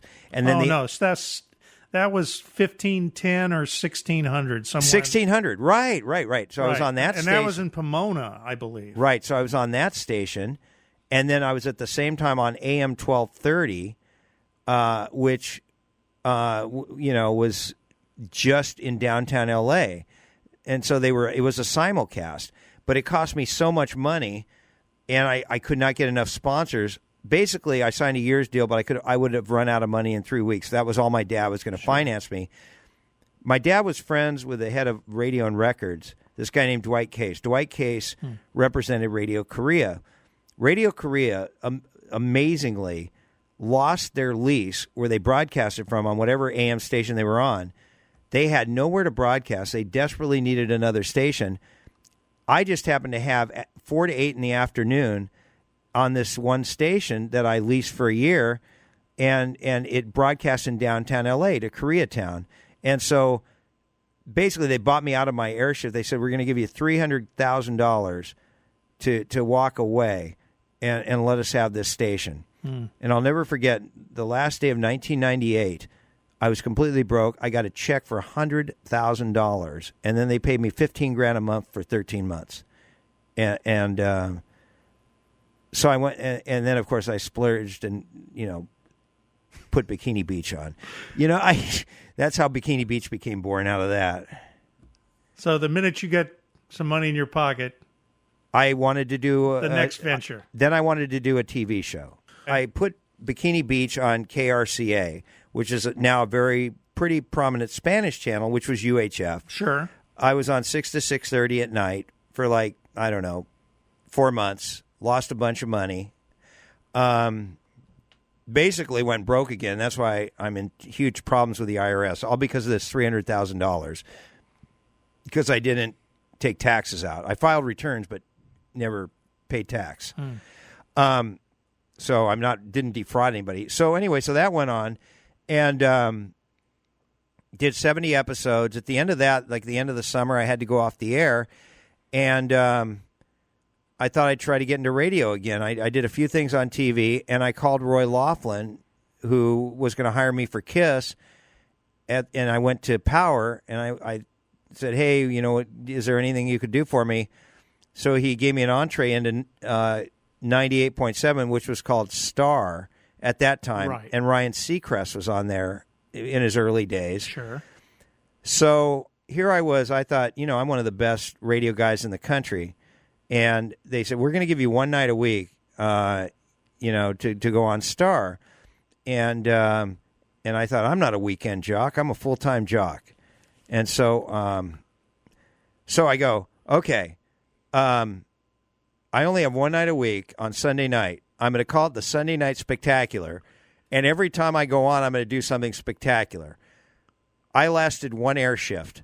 I went on, and I decided I would give away a car. I said, when you're on the radio, you can ask for anything and get anything. And somebody give me a car to give away. I'll plug your car company the whole time. Sure. We'll give it away live on the air. So some guy who builds Lamborghinis called in and said, I have a Lambo kit to give you worth $70,000. Terrific. Now, I didn't clear this with anybody, of course. So anyway, I said, how should we give away the car?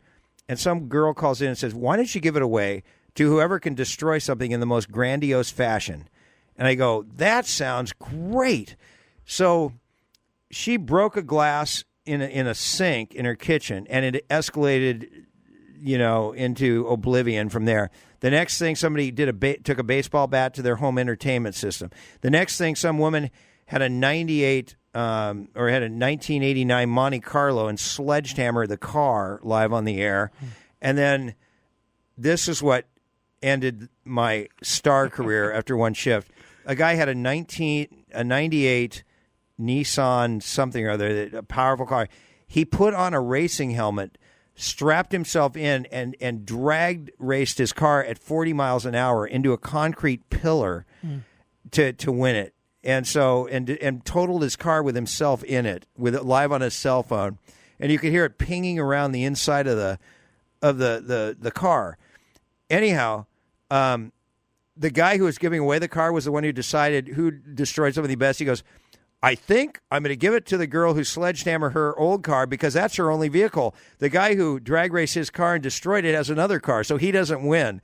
This guy got so pissed off, he called the head of Clear Channel, the Mazes, threatened to sue him and everything else. I think they had to settle with, give him a bunch of money, and that was the end of my career on Star after one air shift. Now, that can be argued that was an absolutely fantastic bit. There's no argument about that. No, there's no argument. But then when you're called by Madonna's manager, who's Guy Oseary, who you had his dad when he was 15 in the Bikini Search, who is like, the head of Maverick Records, who's like this huge guy calling, right. Dude, what are you doing? You were on Star. Why are you doing that? You're crazy, man. Why did you do that? He's chewing me out. That's where I was trying to go with that. When you were doing the bit on the air, you never know. There was no filter going on up here that said, maybe there's some liability issues here. Maybe there's some. No, it was just fun. It was fun until the show ended. And the second I turned the mic off, I knew I was fired. I knew that was it. A lot of times when I'm on the air, I'll carry. You've heard me on the air, even recently, when I have meltdowns and I turn off the station. Do you think that's good? It's like I do things on the air spontaneously sometimes, but the thing is, I always know after the fact if I'm surprised that I haven't been fired from my current station sometimes, but nothing clicks while you're doing it. It's always after the fact. Yeah, but I think now it's starting to click a little bit because, I think even to this current gig that I've had at first, I just got so frustrated it didn't click. But I've never sworn on the air, and I've never had an FCC fine, and I've never put down my sponsors. Those mechanisms are always in my brain. But as far as getting out of control and destroying cars or, pissing off, I've always pissed off the managements, never the listeners, just always the managements. Until now I'm pissing off listeners, but whatever ones we have. Yeah, so, no, nothing went off in my head. But the second I turned off that mic, after that guy drag raced that car, I knew it was over. And then I ended up on Kiss FM. Roy hired me again because Rick Dees' ratings were starting to go down in 2001. And by that time, I'd done another season of Bikini Beach. But Bikini Beach would only be on for 3 months at a time. Sure. The first couple of years. And they offered to pay me $1,000 a week and, be Rick Dees. They needed a stunt guy. They thought the poor man with his craziness would be perfect. And so I started September 7th of 2001 was my first day. Then September 10th was my second day. And guess what the third day was? September 11th. 9/11. Right. Isn't that crazy? I remember being in there at 5:30 a.m. and just seeing that whole thing unfold on my third day at KISS. Then I was off the air for 2 solid weeks because of what happened at 9/11. And but I stayed on with Rick Dees for 3 years as his stunt guy up until we were all replaced by Seacrest. Sure. So you had a good relationship with Rick? Yes. Yeah, I did. But I later had to threaten to sue his son because he was an advertiser on Bikini Beach and wouldn't pay his bill. Well, you can't blame the father for the son's... Right, but the father would never work with me again because of that. Oh. So that was your last big gig until KCAA? No, I had one more where I bought airtime. In 2005, I decided to do love calls on AM 1540, which is a... barter station? No, it was a sports station, but at night they bartered it. And it was called The Ticket. Okay. And that was 6 months. They would always complain it was too racy at night. And I eventually got thrown off there with a year's contract, and they had to pay me off to get off the air. And that station's no longer around. I have no idea what's on 1540 now. And then on to KCAA. Right, but by that time, I was doing Bikini Beach all the time, so I had... That was on 7 days a week, right? Well, Or no, 5 days it was it was on 2 days a week for a while, and eventually through several... I don't know if you want to know all the stations it went on or not, but eventually it started out 1 day a week, and then it ended up 7 days a week in 2009, I believe, and I was on for 2.5 solid years every night of the week. We now have 150 episodes, and I finally took it off in mid-January because I had to buy the time and sell the ads. But I made a really good living doing that. Like, people think I'm supported by other people. I really did well selling ads and buying airtime. But my love is not being a schlepper, as I like to call it, or an ad salesman. Well, what I think people don't understand about you in general, and I think this probably applies for most of your career, is that you are self-contained. You don't have a staff. You don't have a posse. You don't have a large support group behind you, but you do all these things and get them done. By myself, usually. By yourself. When I was at K-Rock, I had plenty of people to help. Oh, you did? Well, they yeah. They gave you somewhat of a support Yeah, staff we had a there. producer and people would book. Yeah. I mean, but then, I was super popular. But all these most recent ventures are on my own. I have to collect, like with Bikini Beach, I had to collect the money. I had to do the grids. I had to, get the commercials ready all the time, pay the bill, pay my director, pay the guy who would put the ads in. I mean, it was an amazingly, involved process to do all that stuff. And how many episodes do you have in the can? Well, we probably shot over 200 since I started, but we have 150 that we can rotate right now, and no U.S. deal. We're on Fuel TV in Australia. We've been on 5 nights a week on that channel since June of 2007, and I can't get them shows fast enough. But here in America, no deal. So, I mean, you could almost argue in a certain sense, other than being on Good Day LA for a year, which started when I was still on K-Rock and then ended, a year later after I had no radio gig. Shortly after that, that's when I did the Love Channel. I forgot to say I was on Good Day LA for a year. Yeah. How did that come about? Loveline was so popular, they started Good Day LA in 1993, and the producer would, the producer's talent coordinator was the girlfriend of my publicist, and said we ought to get Poorman to do some features, and so I did a $1 breakfast to start out live, and it was a home run right from the beginning, and so they ended up using me and hiring me. But 3 months into it, that's when I got fired by K-Rock, and I was on with Mark Thompson, the weather guy, who just recently let go. I was on with, I had Jillian Barbary would do stuff with me, or Jillian, whatever her last name is now. Right. I knew all those people, work with them. And so, so that's how I got the gig. I mean, doing Loveline, everybody gets other gigs. I mean, if you look at all the hosts, Corolla, that he was doing the morning show, but nothing else. So that helped him. It helped Stryker. Stryker was on Ellen. I don't know if he still is. Look at this guy now, Psycho Mike, is on Dancing with the Stars. Guest hosted for Regis. It's all because of Loveline. That's why Drew has gotten so many gigs. Loveline was absolutely a ticket. So I got Good Day LA. But other than that, I don't think I've been very successful in TV because I've never been hired, even though I've done a lot of TV. Right. No mainstream people have hired me. Plus the face for radio. Yeah, I think so. But look, I mean, I'm kidding you. Well, no, I do have a face for radio, but there's a lot of news guys that aren't exactly, fashion. Absolutely. They're not exactly, hunks. No, you're right. I think it's the edginess, maybe too. I don't know what it is, but oh well, it is what it is. A couple loose items, and I think I knew this, but I'd forgotten it until I looked at Wikipedia. You ran for governor. Yes.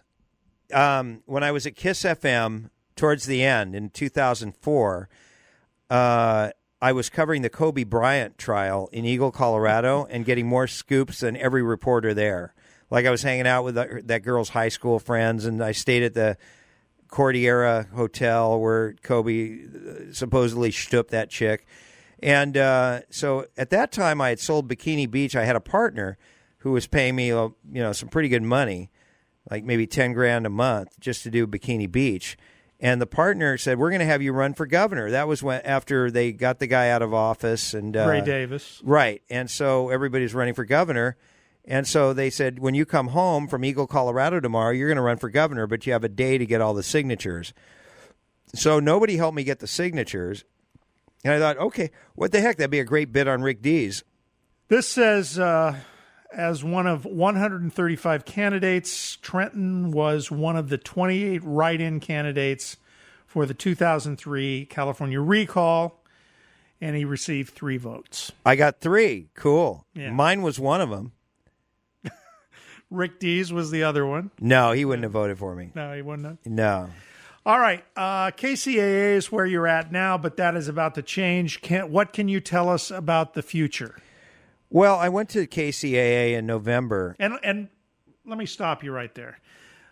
Before we wrap up, I'm going to have you talk about the future, but if anybody wants to call in, and this is touchy with you, I know, because nobody calls, I'm going to give the number out. Yeah, okay. I'll take some calls if you want me to. And if there's anybody that wants to call and talk to the poor man about anything we've talked about, we'll take the call. Now, I don't have a screener here, so it'll ring until we pick up. So okay. Let it or it won't. Or it won't ring. Right. Exactly. The future. Okay. Do you want me to tell how I got to KCAA, or do we even need that? Trevor, the guy who's in rehab right now, and well, I don't know. Give a quick thumbnail on that. Okay. Well, I was would complain on my Facebook page how my career was washed up, and I couldn't get a radio gig, nobody would hire me, and so one of my Facebook friends was Trevor. Is anybody calling? Not yet. Well, I'm used to it. Yeah. Okay. And we, just now that you've heard about all 10 lines all the time, it's so funny. Anyway, so I, on my Facebook page, I was saying how horrible things were. I couldn't get a gig. And he says, well, I work for KCAA. And he said, I can sell you the time slot. And I said, I don't want to pay for radio airtime. And so, he ended up, Fred, the owner, the CEO and 31% owner. Right. Nobody had ever been able to sell ads on his station, and he doubted I could do it, and I ended up going on for an hour a day. We got some calls. Shall we take them? Yeah, sure. Okay, you're on. Who's this? This is Brett from Sacramento. I bet I know everybody calling in. Hey, Brett. Hey, Jim. Hey, we were talking on the little chat room here, and we think we agree that we love these stories, man. You got to do a book. Well, who's going to buy it? I mean, the 8 of us in the poor nation. Right. See, that's the whole thing. I mean, it's a great story, man. I can't walk away from my computer. This is good. This is good stuff. Well, Mike. That is, all those phone bits that are put together. Mike does those for me. He's never charged me a thing. He's helped me out on, where all the phone calls. He's got you on them sometimes and whatnot. Yeah.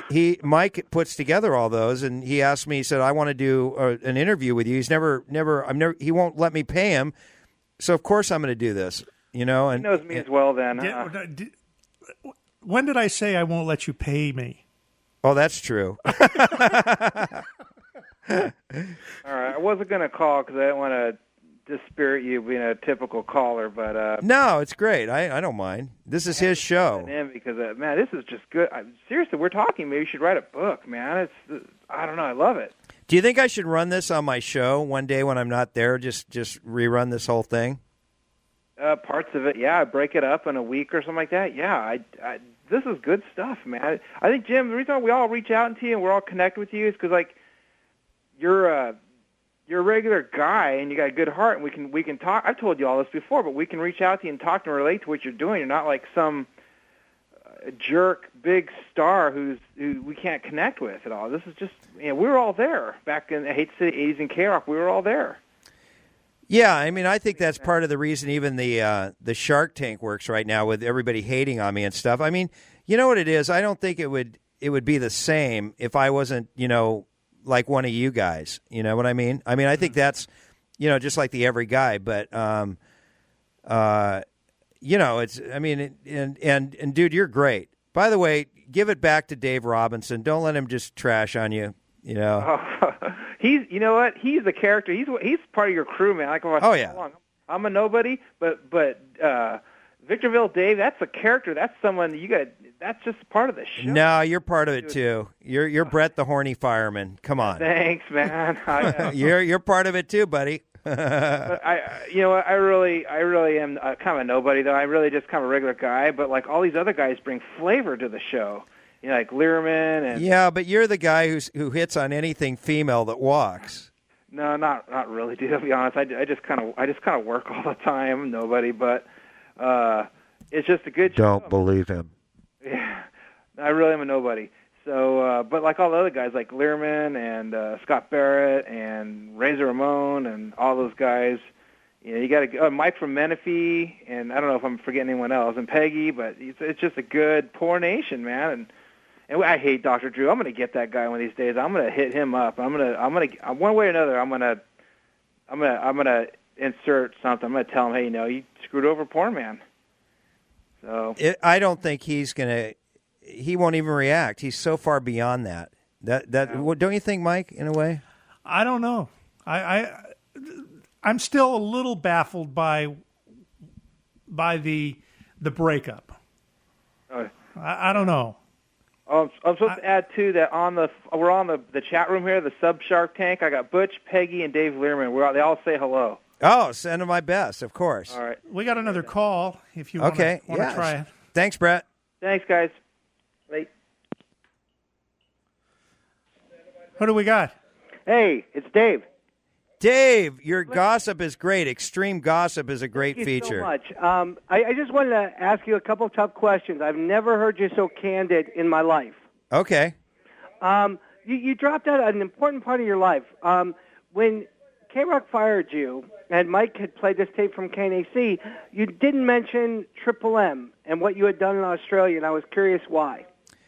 You know what? It just slipped my mind. I'll mention it now. Dave and I did some really successful gossip reports. Actually, when I was... It was funny because I mentioned to Mike, you were late today, and you actually... Big surprise there, right? A story and a Jason Priestley story on KNAC, and I just remembered that magic. And when I was on Stickam with, Brett, who just called in, and Peggy and Danish Butch, and your loyal fans, that's the heart of what you do. And when these detractors say that you can't succeed in New York, they're full of it. You can, because you still can create that magic.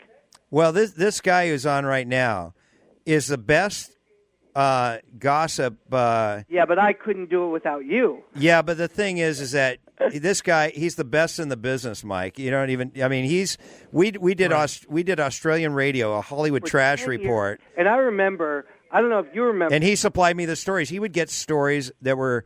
So you couldn't say them here because we get sued. Listening to a couple of the stories, they were incredible. And I did that while I started it while I was on K-Rock still, like maybe 2 years before I ended K-Rock, and then I kept doing it for 6 years. So I guess I was on the radio in Australia. But there's so many other things I've done too. I apologize, dude. No, it's not. It's not a problem. I just there's a few questions, and I've never heard you be this candid. And I just have to commend Mike. It almost was like watching 60 Minutes, the way he did this sort of true Hollywood story of your career. It was fascinating. I couldn't turn off the radio, and it was just great. Getting to the syndication thing, this is a big move for you, right? Yes. Let me just ask you a few tough questions. Okay. Are you ready? Yep. Okay. I realize that Fred and everybody is behind you, but the personal move, moving from the beach, I'm a guy who's been to your house. How are you financing the move from the beach to New York City? Through the for it? There's an investment group. Okay. Yeah, I mean, I can't tell you yet. No, of course. Everybody in it, but I mean, that's a costly move, and it's a big gamble for you. Of course. And the thing is, you're an impatient guy. I mean, you're late all the time. I mean, I remember, you couldn't even make a lunch date, and today you were an hour and 40 minutes late. You mean for this? What? For this? Yeah, you were an out. Well, I mean, the reason I was is we actually, had a conversation with an attorney about our investment group. That's the reason I called Mike up about that, right, Mike? Yeah. Yeah, I mean, That's fair. It was at 4:30 that we did it, and I was actually parked in the parking lot here, probably from talking on your cell phone, finishing up business. Right. So that it wasn't like I was. Oh, that's how you do things. Right, but I mean, it was the only time that the attorney could talk to us. Right, and in defense of Jim again, who is hard to defend in terms of being on time to anything, but in this case, he had talked to me about it. That's why I played the old KNAC tape to fill in till he got here. Yeah. And that's the reason I didn't go on the air today, too, by the way. I had to deal with that. No, I'm glad you're doing it. So I just want to ask you some tough questions about New York. Okay, you gave KCA a long time. I mean, for Jim Trenton to give over 7 months with the adversity you faced, like with Trevor going into rehab and not having a producer, I couldn't see why you didn't quit earlier. How long are you planning once September comes to give to New York? Are you planning on going at least through Thanksgiving? What's your plan? Dude, I mean, I'm there for the long haul. I mean, I'm going to move away from Southern California, and believe me, I'm not going to sit here and tell you that I'm so I'm just charging to New York. I mean, I'm nervous about it, of course. Right. You're going to sell your car. You're going to leave your house. Yep. Well, I don't own the house. In your life. So I think Mike would ask the same thing. If listening to your 2-year history, several-year history, but just the past 2 years, when you really were in a bad way, when you came to KCAA and you lost everything, what is motivating you with this New York thing? I mean, I believe in you, but tell us. I don't know. Tell us your vision. I'll tell you what originally, the poor vision. I think what attracts me to doing the syndication out of there is I don't think there's any national radio shows right now that are on regular radio that are being done out of New York, and also because New York, you're from the East Coast, New York is only 8 miles long. I think it'll be easier to get celebrities out of New York than in Southern California to be on the show. And I think in this economy, I think free radio is what's going to be the turning point in the future as opposed to pay radio. Would you agree with that? Yeah, absolutely. I think so. I think people really can't afford to pay, Sirius XM. I know I have a radio in my car, my Yaris, right? And I cut off the subscription a long time. And I'm a long-time Stern guy, right? And I love what Mike's doing, and I love the fact that people would really gravitate to free radio. Would you agree with that? Yeah, I think so. And I think in radio syndication, there's a lot of openings. I mean, the people that without getting guys anymore, huh? There's not. Lycus isn't there. Larry King's not there. None of those guys. I think in this economy, people are going to turn to that and embrace a concept like the Poorman, like you were saying 2 hours ago. Yeah, I mean, I certainly hope so. I mean, I'm going to go for it. And it's fun to do the show. I mean, I don't like getting hated on all the time. That's one of the things that's different is that there was no social media. Now it's like everybody is, you're cool because you and I know each other, but well, it's the funniest thing. I had dinner with one of your biggest haters last night, Todd from Vegas. Oh yeah, he's the worst. He's $90,000 up in the World Series of Poker. Is he? He's still in it? Yeah, and he goes back on Thursday, and I was just like, wow. And he is brutal. I mean, I can be bad. Victorville Dave can be bad, but Todd is he's like TMZ, Yeah, but he can't just report things like my dad supporting me to go to New York is completely not true.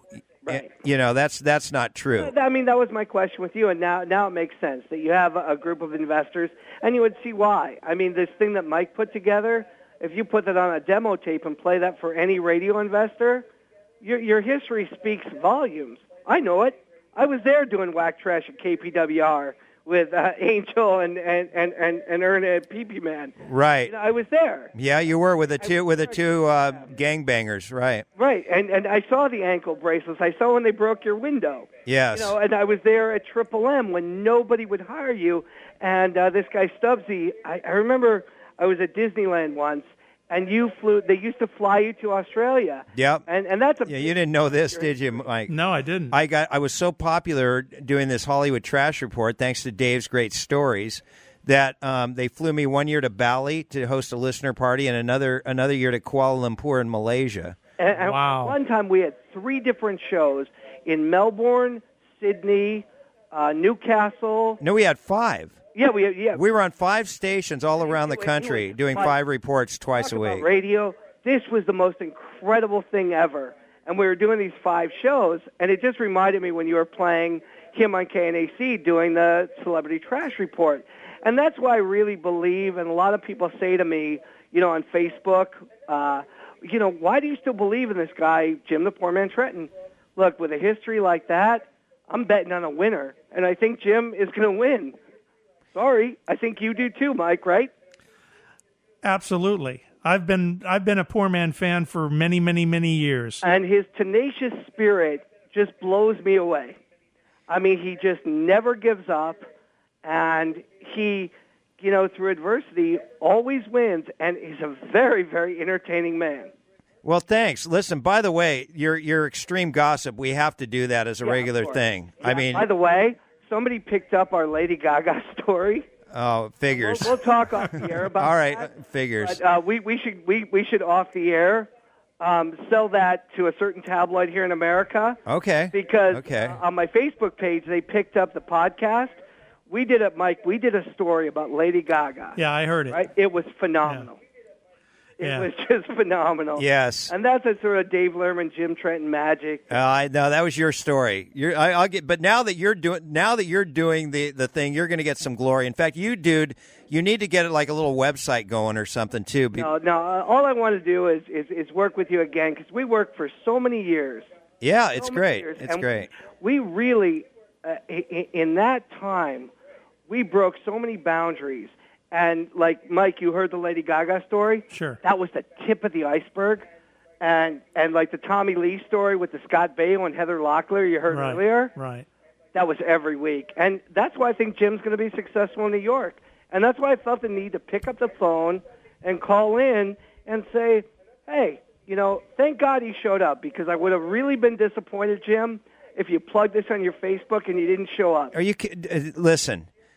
I made a great job. I absolutely I was going to show up. Mike knew I would. There was no doubt in my mind he was going to be. I mean, it was like I said, it was like Peter Jennings. I mean, you did such a comprehensive history of this fascinating man. I couldn't turn off the radio. Well, I appreciate that. That's nice of you to say, Dave. All right, Dave. Thank you. Thank you. Thanks, buddy. Talk to you soon. Man. Look forward. Call me after the show, Jim. Yeah, or call me tomorrow on the show too. Okay, I am gonna be in the studio tomorrow. I want to announce it. Sure you are. Listen to the Tawny Katane interview, and anybody listening, it's on the LA radio page. Must listen. Oh wow, I want to listen to that show on too. LA radio with Tawny Katane. Fantastic. Yeah, that wasn't me. That's another show we do here, Radio Screamer on Wednesdays. Was that the Wednesday show that I listened to? Yeah. It's a great show. Great. All right, thanks, Dave. Jim. Take care, buddy. Bye-bye. How do you like that? See, nobody hates on this. Nobody hates today. Everybody's nothing but love today. I know, huh? Until tomorrow. We still haven't talked about. I mean, we touched on it, but what's in store for the new show? You know what? I don't really want to give it up because I want it to. I'm still sort of in the formative planning phases. I've got the name, but I don't want to give that up either. I just want it to sort of, But it looks like we'll either start the 19th of September or possibly the 26th. It'll be one of those two dates. Originally, it's supposed to be the 19th, but I'm finding now as we're going along, there's so many things to put together. And it will be on KCAA to start with, at least. Well, it'll be on there, but I think we're going to, we have an affiliates guy that we're going to work with. We've got, and big players in the business are behind this. So. We got another call. Okay. Hello, who's on? This is Tito Jones. Tito Jones? Okay, Tito. Hello. Poor man, you know who this is? Sounds like Victorville Dave. It does sound like Victorville Dave. Yeah, my friend. Thanks for sending me a picture of your dump. You jerk. What's going on? Oh, my God, dude. I see you showed up. Yeah, of course I was going to show up. You're giving me such a hard time, man. I'm ready to jump into. Dude, you're lucky I don't know where you live. I'm ready to strangle you. Going, dude, give me a break. Let me jump in here. Victorville Dave, have you listened to this whole thing we did today? Except for about the first 15 minutes. I turned it off, and then I was informed that he actually showed up, so I turned it back on. Okay. You are probably his most adamant critic. After you heard all of these stories and all of what Jim's been through all this time, do you still feel a need to give him such a hard time all the time? Of course he does. It's not a need. It's just a pleasure. You know why you guys do it? Because you know it bugs me. Listen, see, like, I'm different than the rest of these guys, okay? Because I never listened to Jim back in the 80s. Okay? See, that's good.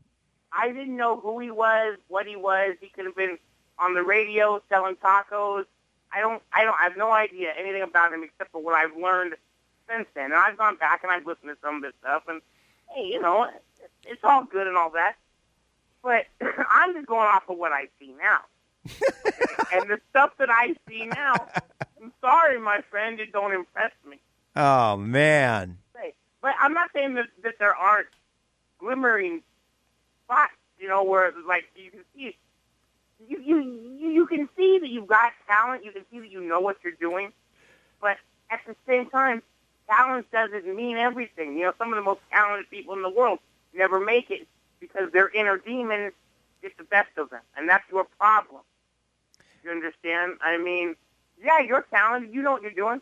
But I'm sorry. When you have 5 minutes, 10 minutes of dead air and you start ranting 909, 1050, 888, 909, 1050 for, 70 or 80 times in a row, there's no excuse for it. That's all. But, Dave, do you listen to any other radio? Dave, do you listen to any other radio? No. Okay, well, see. I started listening to Poorman was by accident. Again, I think that if you listen to any other radio, as weird as that might sound, what he does on the air, it's still riveting radio because nobody else would do that sort of thing. Well, do you understand that aspect, that concept? I never listened to radio. I just don't listen to it anymore. Okay? I mean, I used to listen to stuff back in the 80s and 90s also. Not necessarily talk radio, but I mean, I listened to Kiss FM back, before Jim was ever on Kiss FM, when it was just Rick Dees and the coach Charlie Wright and, all them guys. Right. And but no, I don't listen to it anymore because I've been busy, my whole life doing other stuff up until the last few years where now, due to poor health, I don't do a whole lot of anything and I have all day to kill and I just sit here and so by chance I happen to start listening to his show and, I liked it. It was entertaining up to a certain point, but then after a while it goes beyond entertaining. It just gets to the point where you just want to scratch his eyes out, that's all, because you just, I mean... But lately, I have not been complaining. No, because you're not there.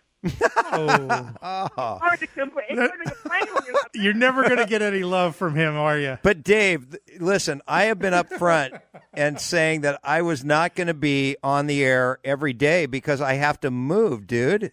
Yes, you did say that, but also the last 3 days, you have specifically went out of your way the night before or the day before to say, I will definitely be there tomorrow. I will definitely be there tomorrow. And all 3 days in a row, you haven't shown up. Did I really say that? Yes. Oh. You sure that wasn't a tape show? No, I did. I said it on Facebook. No, he's right. I said it on Facebook. I know it's perfect. And you know what? And that's not even what, man, I know you're busy. I know you got stuff to do. You're moving, you're shaking, you're doing this, you're doing that. But if you're not going to be there, just say you're not going to be there so somebody doesn't specifically tune in to listen to something that they've already heard. But I put it on my Facebook page ahead of time. Okay, well, not everybody spends 24 hours on Facebook. Now, Right. I'm usually on there almost all the time. But but I'm looking at all sorts of different pages also. So, I mean, all I'm saying is, if you know the night before that you've got a meeting tomorrow with, the IRS, or you've got a meeting tomorrow with your lawyer, or you've got a special interview that you're going to do later on in the day. Why not just say then, hey, you know what, I'm not going to be in there tomorrow. But no, you go out of your way to say you're going to, and then somebody specifically makes it a point to tune in at 1 o'clock. I could still be sleeping at 1 o'clock. I don't go to sleep till 7 in the morning.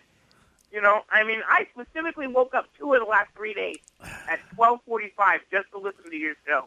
I think I think the only solution to this, Jim, is that every day when you get up in the morning, you need to call Victorville Dave and lay out exactly what you're going to be doing that day. Exactly. I want your whole itinerary. Because he seems to be the only one that really gives a rat's ass. Right. I want your whole schedule for the entire day. Holy moly. Just to show you how close we are, after we're off here, I'll show you what he sent me on my, what he texted me. It's a picture of his latest bowel movement. Thank you. Nice.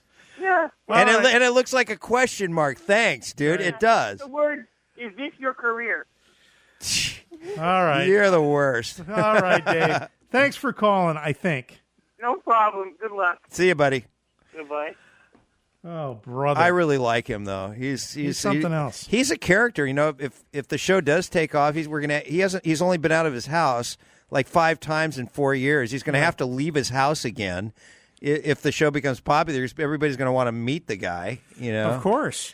So I'm going to ask you one final question, then we'll wrap it up. Sure. But in terms of going to New York, I just felt the access to celebrities. We're going to try to get a lot of celebs on there. Seems to be the right timing. It seems like a lot of big people in the industry like the idea of the Poorman having his own talk show, just because there's sort of no pigeonholing me into anything.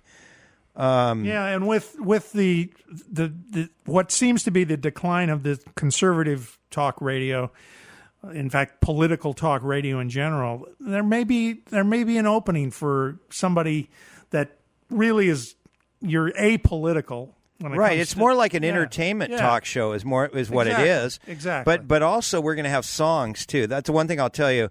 They said maybe you should put a couple songs on there, but you leave the slots blank depending upon what station people are listening to. Sure. So let's say you're in Chicago, maybe they play classic rock. So then they can put 4 classic rock songs on. Or you're in Des Moines and you're on, a rock station. That's they can a great idea. Right. So they say I should have a little music in between the segments, but leave it blank for whatever the format is of wherever you're on. So now you grew up not really with the interest of being in radio. No. It sort of fell right. everything. If you had told me I'd be on the radio someday, I wouldn't have believed it. Do you have any radio heroes of your own? Yeah. Who are your radio heroes? Vin Scully, Chick Hearn, Bob Miller, the announcer of the Kings, and Larry King. Those are my radio heroes. Most of those are sports guys. Yeah, you know why? Because these sports guys, when they do the play-by-play, especially Chick Hearn, and in the early days, Vinny is the because when you listen to them on the radio, you could see what they were saying. They would talk, and you would visualize like a baseball game, or you would visualize, the basketball game or the hockey game. I used to love Bob Miller on there. And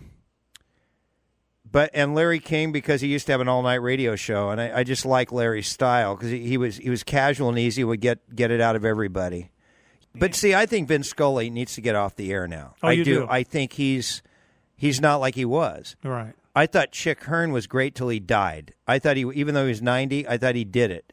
But I think Vinny, and I've gotten into trouble with some people, I don't think Vinny has it anymore. Right. I think he's okay, but he's not Vin Scully. I still think Bob Miller's good doing the Kings games. Right. And I think with Larry King, I used to watch that show on CNN all the time till last year, and then I didn't anymore. But in terms of radio right now, never been a Stern fan. There's nobody in L.A. radio I have to listen to. And no music jocks growing up that you listened to and I think respected and I think the Boss Jocks maybe. Yeah, KHJ Jocks. Yeah, they were originally on AM. Like the real Don Steele and Sam Riddle and Robert W. Morgan when they were cutting edge. They almost were like they were K-Rock before K-Rock. And I was a kid, but that I can remember that. And Trying to think. Yeah, they were pretty cool. They were the only radio music. Yeah, you know what? That's funny. What was good about them is the economy of how, they were only given a certain amount of time to speak. Yeah. And they could communicate in a very short period of time. And they did great promotions. Yeah. True. I mean, I can still remember they had this one guy called the Big Kahuna, and he would go to the Dodger game, and everywhere he would show up, he would give away money. He would always have money, and everybody would try to find the Big Kahuna because he gave everybody money. Right. And I thought that was brilliant. And they did great promotions. Great promotions. Nobody does great promotions anymore on the radio. That's something I'd like to do on my new show. I haven't really thought about it, but wouldn't it be great to give away like 1,000, do some sort of call-in contest of some sort? Why not? Sure. On a talk show. That'd be great, Well, I always thought you were good at that, and I think even at the KCAA level, when you were giving pot away on the air, that was something that nobody's ever given pot away on the air. Nobody. We had trivia questions. And that's an awesome... Yeah, we did that for 6 weeks. Yeah, that was an awesome promotion. 1/8 of an ounce of the stickiest. Right. Exactly. And we had marijuana trivia questions. It was a great promotion. Unfortunately, it was on a station where very few people were hearing it, but just a great promotion. If a big station were to do that, it'd be huge. It would be huge. Huge. And they won't do it because they're so corporate right now. That's why it's interesting how this individual syndication, people want to do it. I mean, it's, and I really got to give Fred Lundgren a lot of credit, the owner of KCAA, because without him, there wouldn't be a syndication. I mean, he's basically my partner in this. So, not my dad. Glad Todd's up $90,000. Yeah. But but the people that it's weird with social media now, though. I mean, I guess that could be a whole different show in itself, right? Yeah, absolutely. Well, Jim, I'm going to let you go. I absolutely appreciate you doing this. Sure. Thanks, Mike. I think that at least now we have a record of your career in an audio form. Glad you took the calls because I'd forgotten about doing Australian radio. I was the only guy on the air in Australia, an American voice, who's made it. Well, the other thing I wish we, and maybe we can do this again sometime. You're going to New York, I'll be here, but maybe we can do it via ISDN or something. Is we didn't talk about a lot of the great radio stories that had to have gone on in all of those career places. Oh, yeah. There's just anybody that's worked in radio for any length of time has those great radio stories, that something that happened that was funny. So there's those sort of inside stories that I'm sure you've got thousands of them that would be great to, and again, as somebody pointed out, you probably could write a book at some point on it. Yeah, but I think I need to be successful. Otherwise, I'll be selling that book to, like 3 people. So, but I'm not ready to write the book. Just remember how you started with those. But it was restaurant guidebooks. Yeah, but it was a self-published. Right. product. Well, I tell you what, right now nobody knew you then. So that's true. That's true. Well, I just think, I don't know why I'm going to New York, but I'm going to do it. I can't even tell you why. It doesn't make any sense. But I just feel in my gut I'm going to go there. But I'm a Californian, so I'll probably be back here, At some point. Yeah, at some point. Well, Jim, again, thank you so much for doing this, and thanks for the folks that hung in here. We had a few people listening, and we're going to figure out another way to repackage this and maybe play it on your show. Yeah, listen, on a day I'm not in, maybe, next week or something. Yeah. Maybe I got to do some cutting because there were expletives used. Yeah, and sorry about that. We want to doesn't bother me, but we want to keep your stellar record with the FCC intact. Intact, yes. Right. Well, thanks for having me on, Mike. Seriously, thanks for doing this, and thanks for all your support, always. And I will continue to do that. All right, let's Thanks, get naked. See ya. See ya.